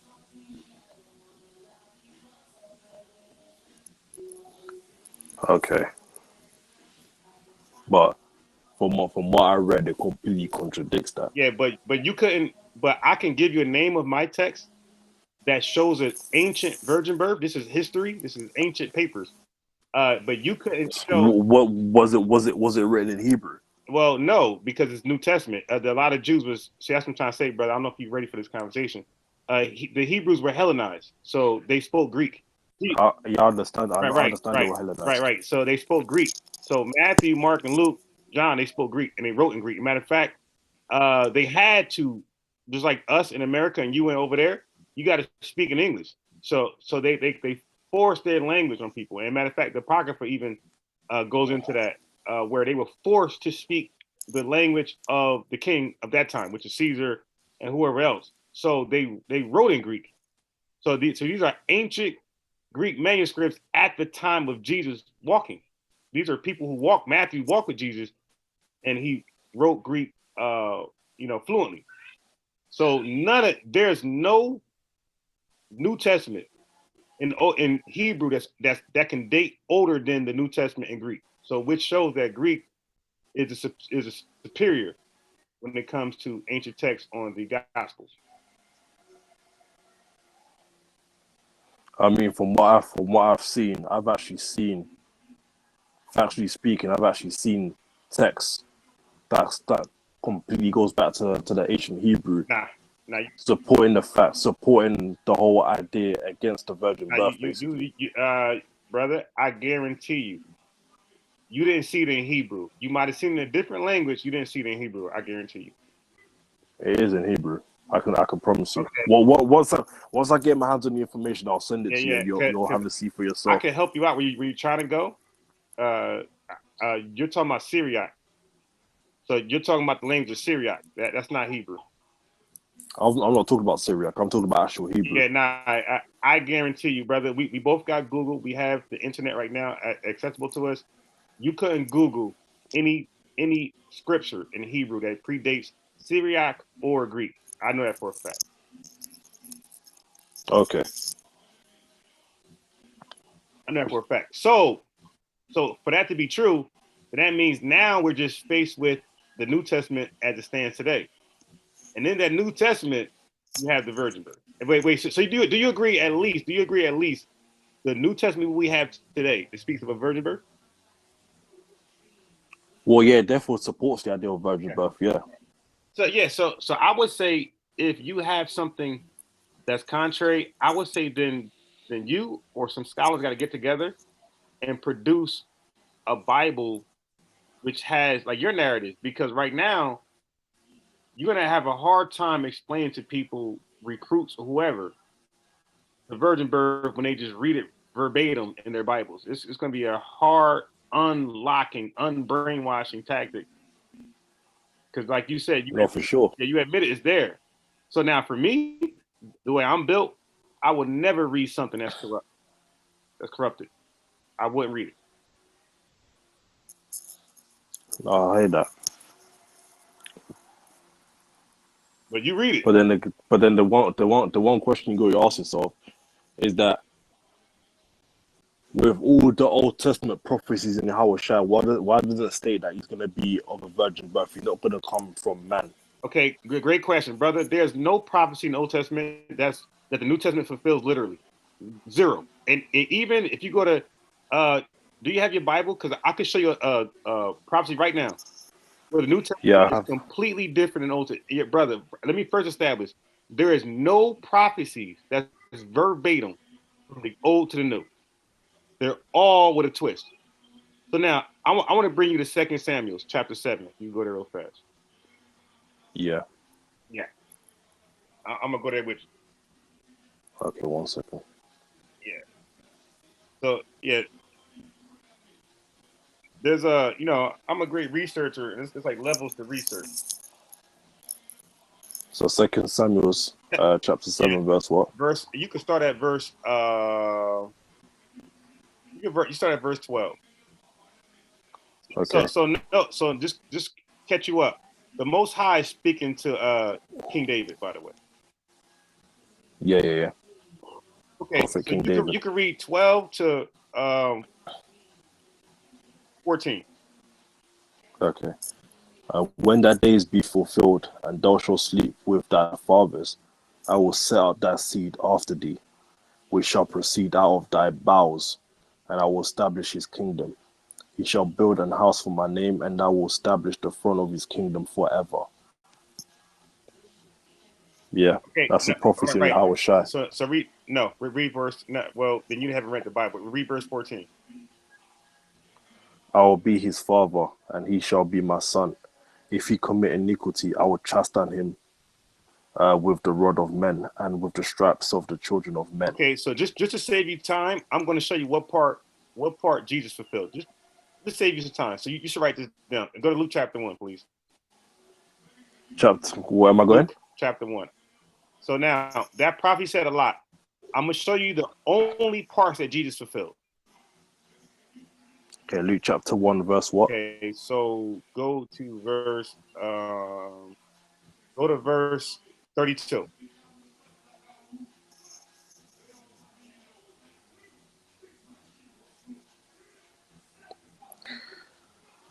He shall be great and he shall be great and shall be called the Son of the Highest, and the Lord God shall give unto him the throne of his father David. So he fulfilled that part. Now 33, the last part. And he shall reign over the house of Jacob forever, correct? And of his kingdom there shall be no end. So he fulfilled the latter part. He didn't fulfill the top part. So when they talk about building a house, that's Solomon. When they talk about coming from David loins, that's Solomon. So Jesus fulfilled the bottom part. Is a twofold scripture though? Of course, but guess what?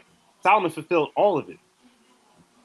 No, he did it because Solomon doesn't reign forever. He only reigned for 40 years. No, you messed that up. It's not Solomon. It's King David, by the way. He's telling King David that the kingdom will last forever. And brother, it lasts forever through your children. So it's King David, Solomon kid, his kid, all the way down to Jesus. That's forever. So your generation lasts forever as long as they keep growing. Once it stops, it's over. So Solomon fulfilled every detail. As a matter of fact, the scriptures even said King Solomon's kingdom will last forever. You want to read that part? Wait, say that again. The scriptures said the Most High told Solomon himself that King Solomon's kingdom will last forever. And of course, he only reigned for 40 years. So of course, he was saying it's a generation forever. It's not like a one person forever, obviously. No, I hear what you're saying. Yeah. Well, now we can read it, so you don't got to hear what I'm saying. We can actually read it. So, okay, where we going? All right, give me a second. Let me open up my my cheat code, which is my WordPad. All right, so I got you real fast. All right, cool. Let's get there. Let's go to 1 Kings chapter 8. All right. So now write these down, so it don't be a problem later on in the future. You talk to somebody else. You already know. 1 Kings chapter 8, verse what? So, yeah, 1 Kings chapter 8, verse 19. Okay. Yep. And it reads, nevertheless, thou shalt not build a house, but thy son. So let me just give context so you can verify, you read up. He's talking to Solomon, right? No, I'm sorry, he's talking to King David. He's saying, King David, you're not going to build me a house. Your son is. And that's part of the prophecy in 2 Samuel chapter 7, verse 12. Okay, keep reading. Yeah. Okay, nevertheless, thou shalt not build a house, but thy son that shall come forth out of thy loins, he shall build a house unto my name. Yeah, that's a reference to King Solomon. So Solomon fulfilled the loins part. Okay, read verse 20. Verse 20, and the Lord hath performed his word that he spake, and I am risen up in the room of David my father, and sit on the throne of Israel, as the Lord promised. and have built an house for the name of the Lord God of Israel. Okay, so that's Solomon reminding you what part of the prophecy that he's fulfilling. Now, run all the way down to chapter 2.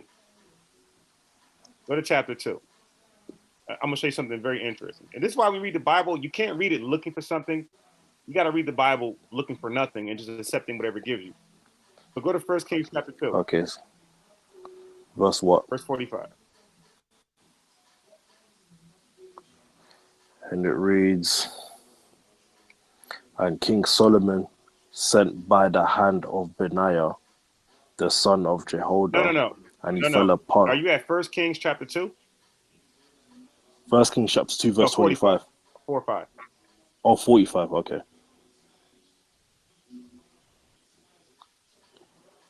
And it reads, and King Solomon shall be blessed, and the throne of David shall be established before the Lord forever.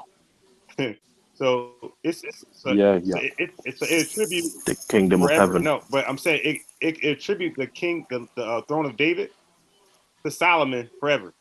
So this is before Jesus, because they understood generation. That's why they kept having sons and sons and sons all the way down to Jesus. That's called forever, by the way. I understand that. I understand the generational thing, but obviously when it says forever, that's obviously in reference into Jesus himself, because his kingdom's going to last forever. Yeah, well, he's going to pick it. So what Jesus did was, because he doesn't die, the Jesus before the flesh.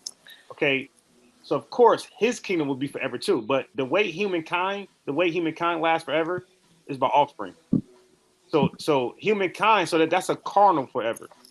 But a spiritual forever will be the Most High, the Holy Spirit, or Jesus, something like that, or an angel.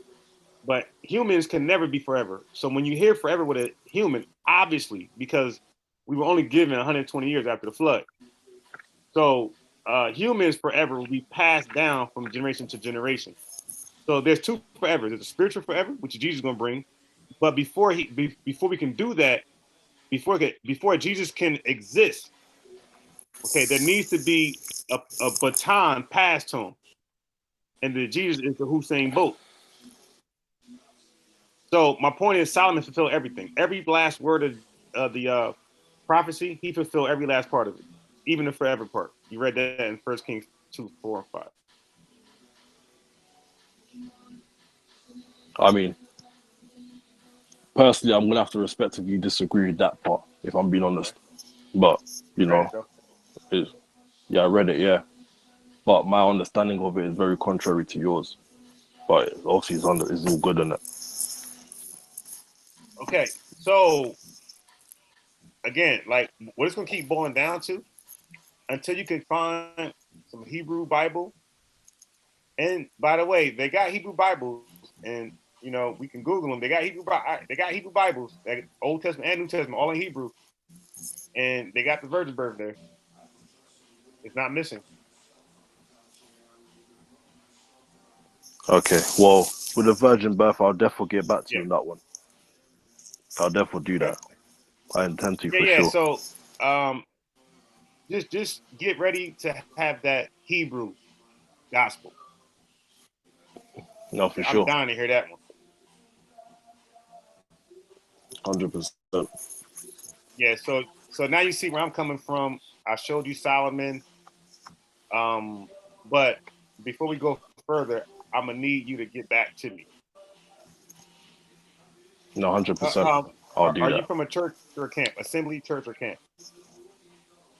No, I used to go to church, but I came out of church. And obviously, I used to be part of a camp, but I left the camp. What camp was so that? I just congregated.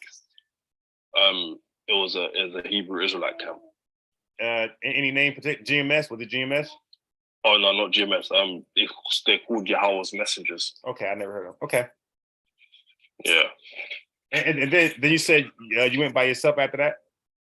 Yeah. So now I congregate with a few of my fellow brethren. Yeah. So brother, let me just tell you why people spend the New Testament Hebrew garbage. Is because they're too lazy to learn two languages. And like the reality is this. The reality is that if you want to know the Bible, because I know they overemphasize on the Hebrew. I know. I talk to these guys. And the reality is is that you're going to come to the realization you have to learn Hebrew and Greek. Not one language, both. Because the Old Testament is in Hebrew and the New is in Greek. And I talked to brothers already with the Hebrew New Testament conspiracy, and nobody so far has been yet to produce one. They talk about it, but they can't produce an ancient. So look at my word. They can't produce an ancient Hebrew gospel, right? And we're talking about one chapter. We're talking about 4 gospels in the New Testament, like the Greek.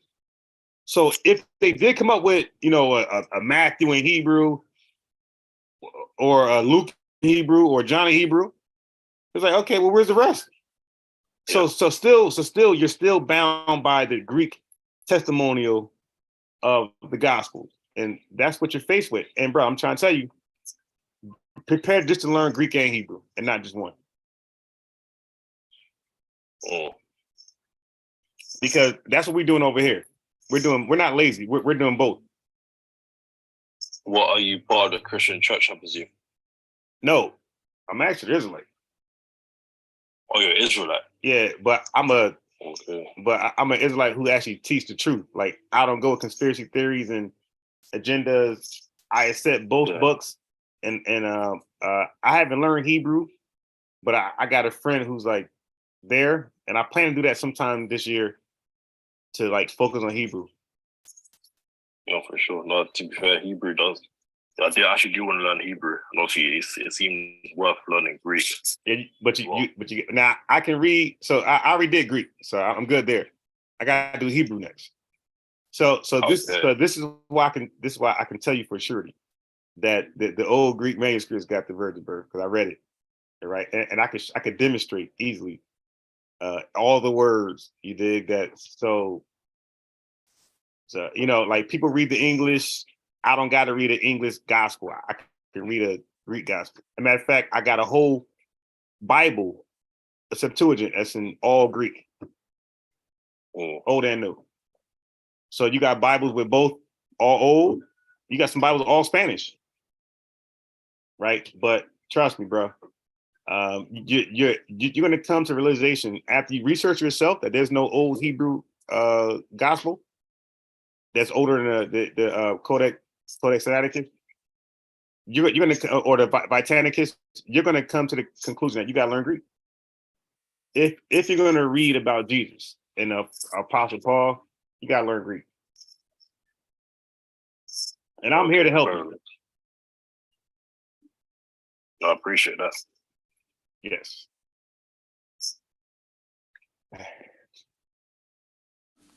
Yeah. So I guess, I'll wait till you gather your information on the Hebrew gospel, which I know is not there, and we'll continue the conversation. But brother, you got to be honest. If you find no Greek, I'm sorry, if you find no Hebrew ancient, I'm talking about full, not one chapter or two, a full New Testament Hebrew Bible that's ancient, you have to bow down to what's in Greek.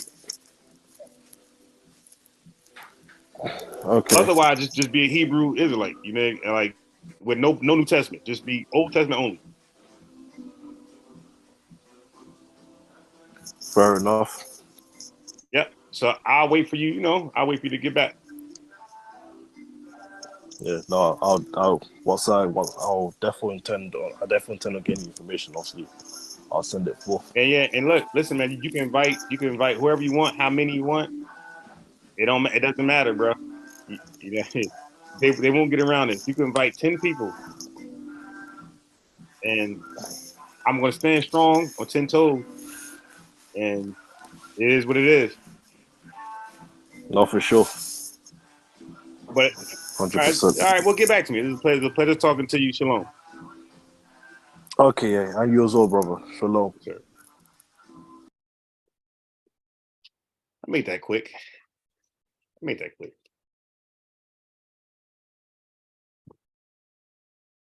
There was no need to keep talking.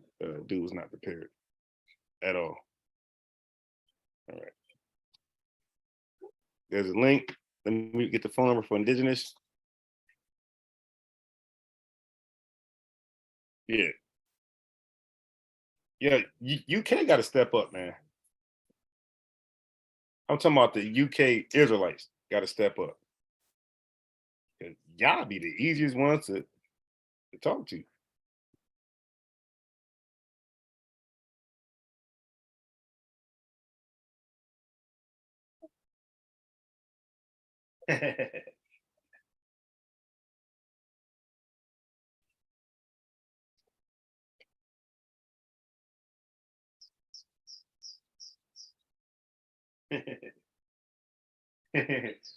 Really? Get stop it, dude. You ain't gonna eat it? That's it. Yeah, okay, yeah. That's it for you. You want to squeeze it? All right. So let's get back to the program.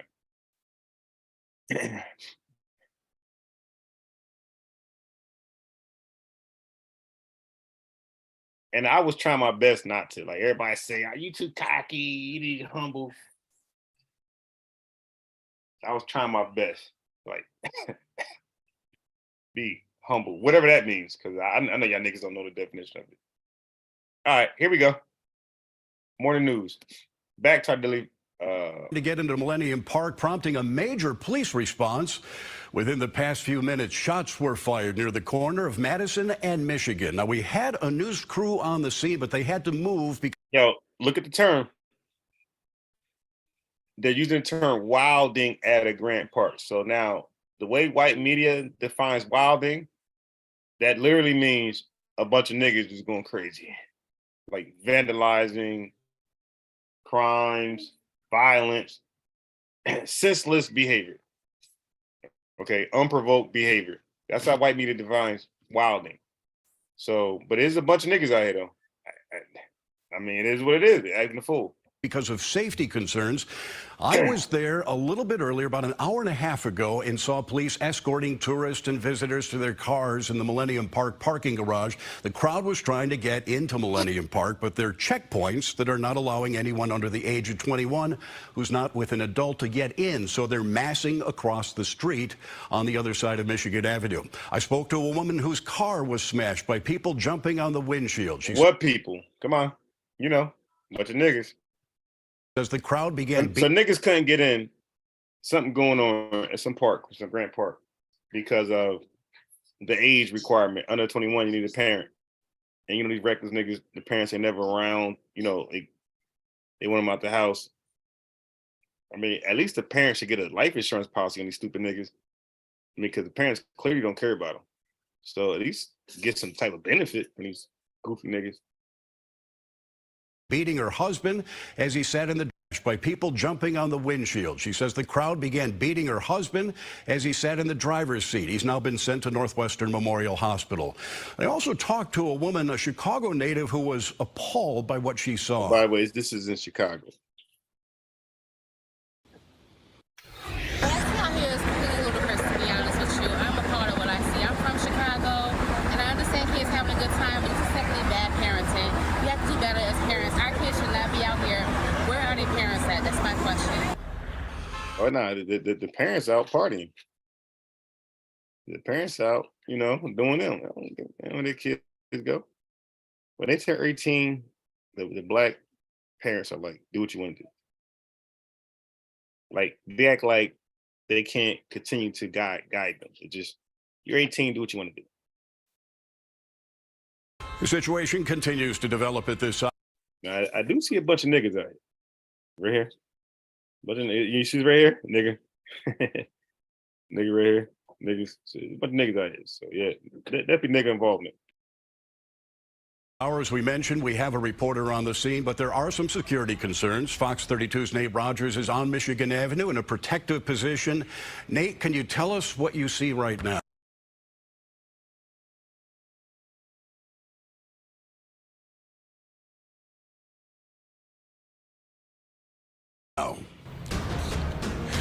Yeah, that's right, Dane. As you just mentioned, we're downtown on Michigan and Randolph. I'm actually probably a block away from a lot of where the chaos has originated right now. Why when you get a little size, everything got to be tight? Chicago police are trying to clear Michigan Avenue, at least from Randolph until maybe 3 or 4 blocks south on Michigan. Very active scene indeed. Hundreds of officers. All right. So we got that story. Let's move on. New story. The Tesla. Dirk the track like a point guard pass.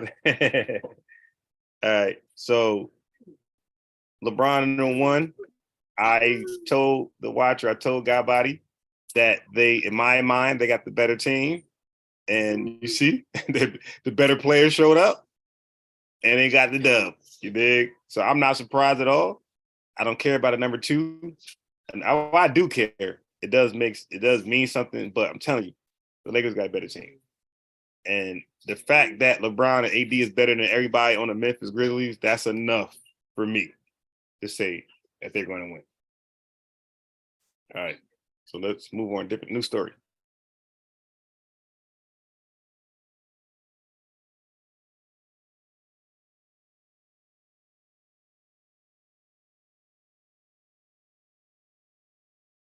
Come on. Okay, here we go. All right. This woman right here. Braces. She look kind of young now.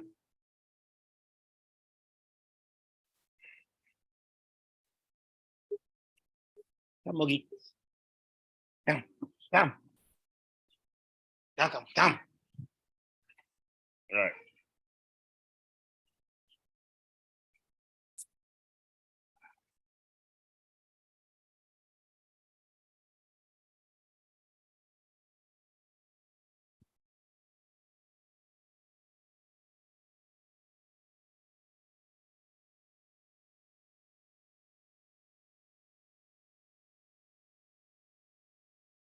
All right. So Donaldsville woman sentenced to 78 months in prison for pandemic benefits fraud scheme. This is what Polite pushes.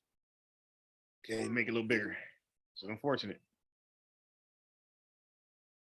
United States Attorney Ronald G. Gath Jr. announced that Chief Judge Shelley D. Dick sentenced Tymea Lynche Gray, age 24, young woman, of Donaldsville, Louisiana, to 78 months, damn, in federal prison following her conviction for mail fraud.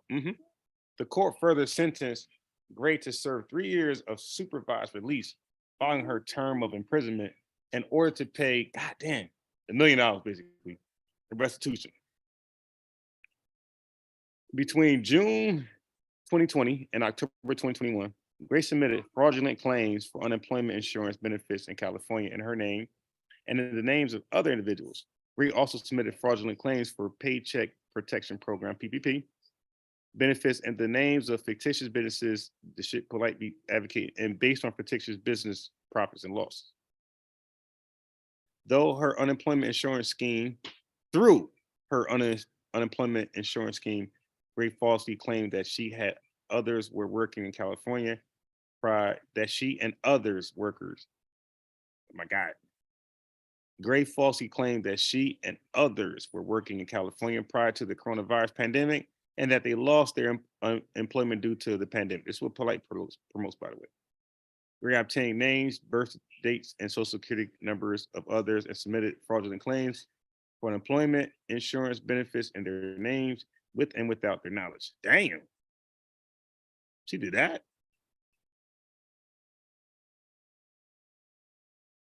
Okay. Gray captured people's identifying information through social media. Dang, see?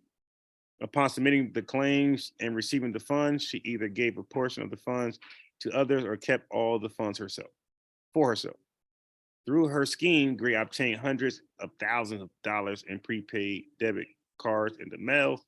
So she bought a whole bunch of prepaid debit cards. Gray also devised a scheme to defraud lenders in the United States through the Small Business Administration by filing false and fraudulent applications for PPP funds. In furtherance of the scheme, Gray submitted forged bank statements, false tax documents, and made misrepresentations in her PPP applications. Gray also falsely reported bank cards stolen or lost so that she would receive new cards with additional pandemic benefit funds. Goddamn. Yeah, somebody's coaching. Polite was coaching her, allegedly. Throughout the course of the fraudulent schemes, Gray caused over $550,000 in prepaid debit cards to be mailed to her addresses to which she and others were not entitled. Additionally, Gray caused $20,000, 833, to be deposited into her bank account to which she was not entitled. U.S. Attorney Gay stated at a time when can't fuck about that. Okay. Quotation: Tania Lynche Gray used social media as a catalyst to defraud the California Employment Development Department, CAEDD, of more than $500,000 in pandemic unemployment assistance, PUA. There we go. So she got the boot, 78 months. Okay, so let's go here. This is another woman. Guilty to filing false paperwork. A Saraland woman pleads guilty to filing false paperwork for COVID business assistance. Court records show Corinne Campbell helped file paperwork for 2 convicted felons. Both received more than $20,000 from the Paycheck Protection. So now, how the hell? Now they got caught. How the hell that they know she did it? Obviously, they told. Program did. A Saraland woman pleads guilty to filing false paperwork for COVID business assistance. Court records show Corinne Campbell helped file paperwork for 2 convicted felons. Both received more than $20,000 from the Paycheck Protection Program, claiming their businesses were hurt by the pandemic. The problem: those businesses don't exist, according to prosecutors, and both men were in prison at the time. Prosecutors have agreed. They weren't even home. That's crazy. To recommend a lenient sentence for Campbell's plea. There you go. Yo, wait. I messed that up. Somebody was else in handcuffs. I messed that up.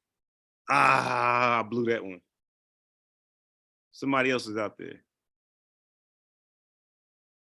Okay. All right. Let's get the young Pharaoh. Enough. I'm tired of this. Turning Dave Chappelle on y'all. All right.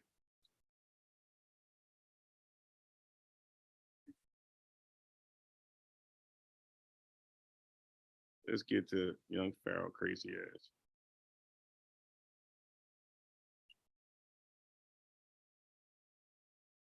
ass.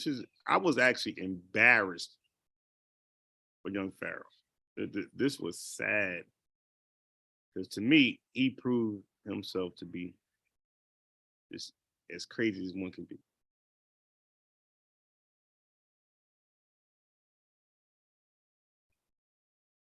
Hold on.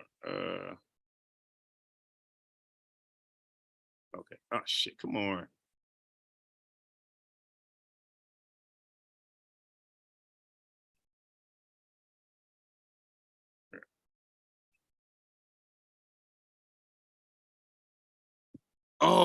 Oh, I gotta talk about that. Hold on. Wait, what am I looking for? The young Pharaohs.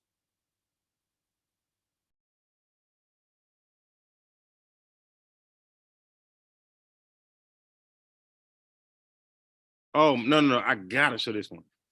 Yeah, this dude capped for an hour and 4 minutes and 38 seconds. This was amazing. That gotta be the record for capping.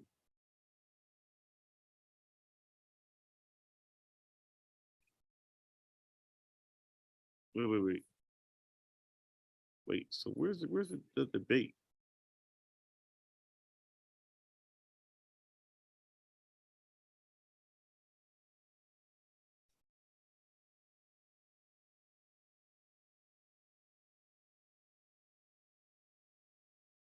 All right. Damn it. Now I found a couple of videos. I'm just trying to look for one in particular.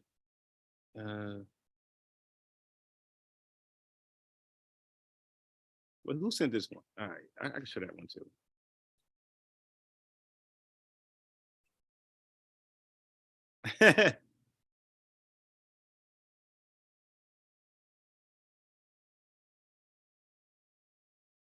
God damn. Okay. So I gotta.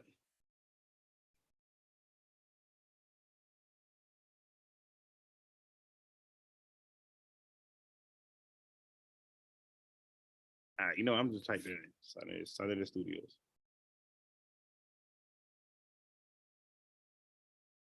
All right, here we go.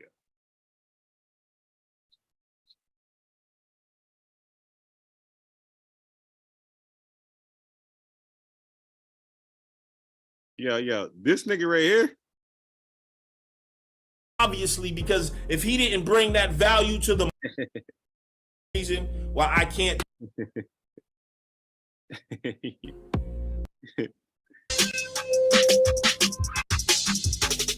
Netta TV, House of Consciousness production.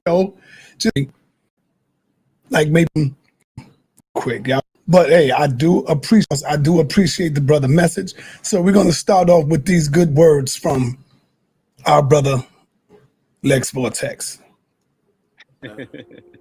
And yo, this nigga must have been Black News 102. He must have been drinking, yo. Yo, he's under some type of influence. I hope he ain't driving. Lex Vortex.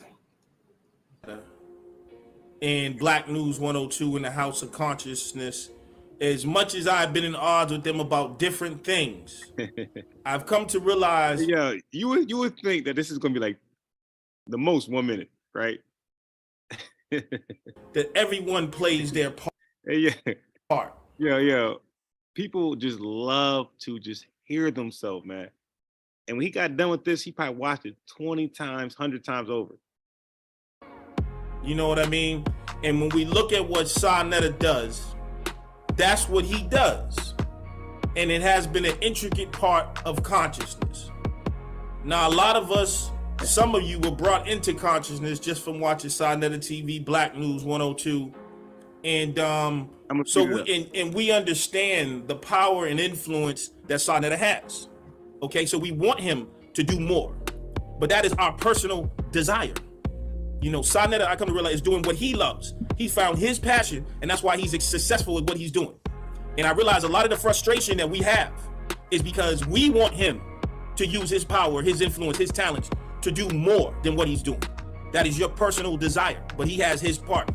So honestly, I had to reassess everything. All I'm telling you is that Netta played. Yeah, you look at the fast forward. He's talking so long, it's a fast forward. That we have is because we want him to use his power, his influence, his talents to do more than what he's doing. That is your personal desire, but he has his part. So honestly, I had to reassess everything. All I'm telling you is that Netta plays his part. He's still talking. Netta plays his role, and what he does is a positive thing. I'm gonna go faster. And I know that. And he's not hurting nobody. He's not killing anybody. He's not doing what everyone wants him to do. But what he's doing is still positive, and he is relating a lot of information to the people. So I say to the people, along with Netta, along with other people who have platforms, back off of these brothers, in terms of we can't put the responsibility on one man's back to liberate the whole nation. All right. And one thing that word liberate from what? I realized is, as I'm getting more active in what I'm doing, that I was angry at Black News 102 House of Consciousness because I felt like, man, if I had the power and influence that Netta had, so many wonderful things I could do for our people. But that's my bag. That's my talent. Understand what I'm saying? That's what Lex would do. Look, I'm gonna fast forward. Look, this is 7 minutes, right? I'm gonna fast forward to 14 minutes. This is 7 minutes later. Saying right now, nobody else can say the way I say it.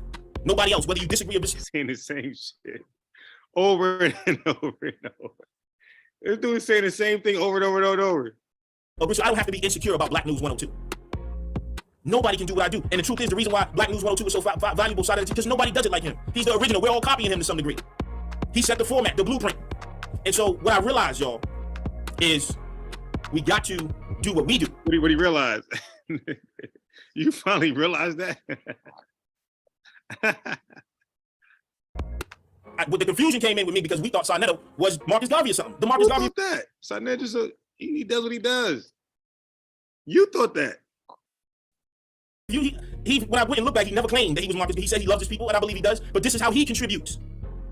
He goes on his camera, he brings you people with knowledge and information and debates and the controversy. That's his contribution to consciousness. I tell you what, it's a lot better than Atlanta Housewives. It's a lot better than a lot of the stuff on TV that's just feeding, like, if young people. The one hating openly. Like, other content creators been realized that. Sunday Studios, Sunday they're gonna do what he does on his, and we get the right to do what we do in ours. Like, why would you? So then you got to do this. What the hell? Oh, that's goofy.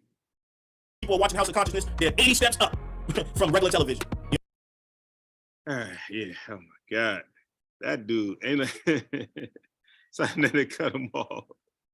This dude literally spoke for like 12 minutes straight, and he wasn't even done. He only stopped if people in the chat was like, "Yo, man." He just, I want to see that original video, man. That shit probably 1 hour long. Yo, you know what he did? He had to pop a pill. Or drink a lot of liquor. Something to make you happy. That dude was in a happy mood, yo. All right. So let's get to young Pseudo. Look at this shit right here.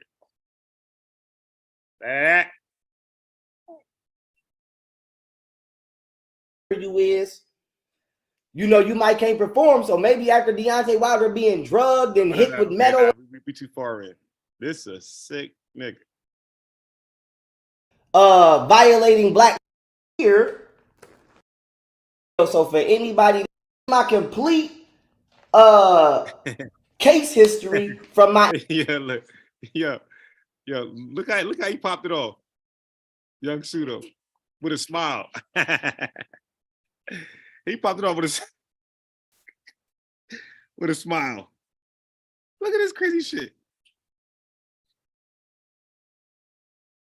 They took me down. So What's going on, Pharaoh? Yeah, what's up? Wait, I feel like I came in here ghetto as hell. Hold on. Wait a minute, y'all. Y'all know my news. That thing is definitely crooked, my boy. Room get ghetto. But hey, did you share the link to your people? I shared it, but as you know, I'm rebuilding my platform. They took me down. So, you know, for everybody, and I want to say this, y'all, I'm happy to be back here with the House of Conscience. Yes, sir. You know, I'm happy to have you back, young brother. Hey, where you at right now? Let the people know where you at so they can find you. Damn, wait a minute. I'm not on my. I'm on Twitch right now, y'all. So I've been kicked off of YouTube. Actually, y'all see this big stack right here. I was talking to Sainetta. Not the big stack. Look at this. Look at this crazy shit about to go into. Behind the scenes. So out of all of these big stacks, y'all know, actually, if you don't know, you know, Sainetta is the best debate promoter in the I want to say the world, but I'm gonna be humble and say the country. And I'm the best, not only debater, but the best black attorney in the world. And if he comes to the community, he comes back to the community with psychotic babble. This nigga say he the best black attorney. humble and say the country, and I'm the best, not only debater, but the best black attorney in the world. And if not, his debates be horrible. When he debate people, it be horrible. Tell me something about y'all kick his ass. But this dude say he's the best black attorney. This what you get. What you get with this nut. And say the country, and I'm the best, not only debater, but the best black attorney in the world. And if not, I'm gonna say the country. And the reason I'm the best black attorney in the world, and then the best black attorney in the country, because of these Staples. This is Staples. Oh, that shit he got right there. Those booklets. That's Staples. You go to Staples, they print some shit, and they put a bind to them. Bringing that up is because not only do I got my complete, this is gonna be synonymous with why I'm on Twitch, because we talking money right here. This is my complete case history from my indictment all the way up to the last motion I filed after getting out of jail. So for anybody that has any questions about my background of who I am, I don't hide it. I also got my rap sheet, which contains every charge I ever caught in my life. Now, why is that important? He got me saying that shit now. Why is that important? When I debate Hebrews, I'm like, yeah, so Mary, you know, the Immaculate Conception. Now, why is that important? I be saying that now. He said that so much, he got me saying it, yo. I be playing basketball. Foul. Nah. That's what they call. Nah. Because I couldn't even get it out, bro. Now, why is that important? One thing I've never done is play with my money. So the reason I'm on Twitch is because this woman right here, Susan Wojcicki, who just stepped down from YouTube, okay?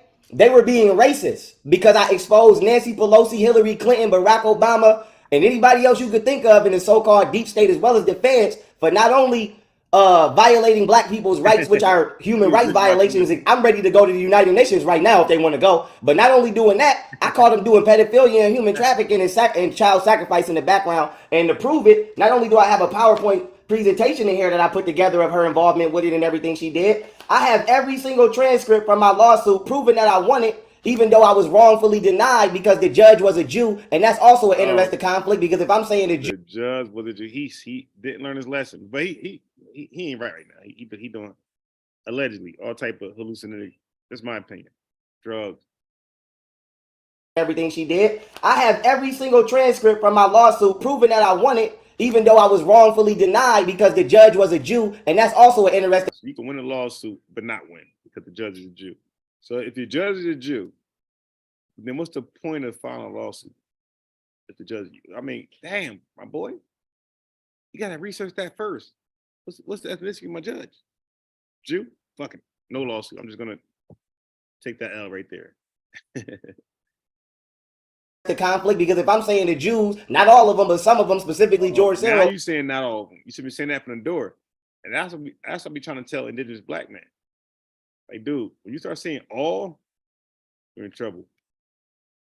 Soros is a terrorist and he's wrongfully taking me down, and then you put me in front of a Jew that's being paid by George Soros to throw my. I'm gonna stop this. Come on, we're at 2 hours and 30 minutes. I'm gonna save this. I'm gonna say this for and I go on later. I'm gonna say this one. No. I'm not gonna do it now. I'm gonna say this. I'm out. I'm gonna watch the game. Then when I go back like 9 o'clock,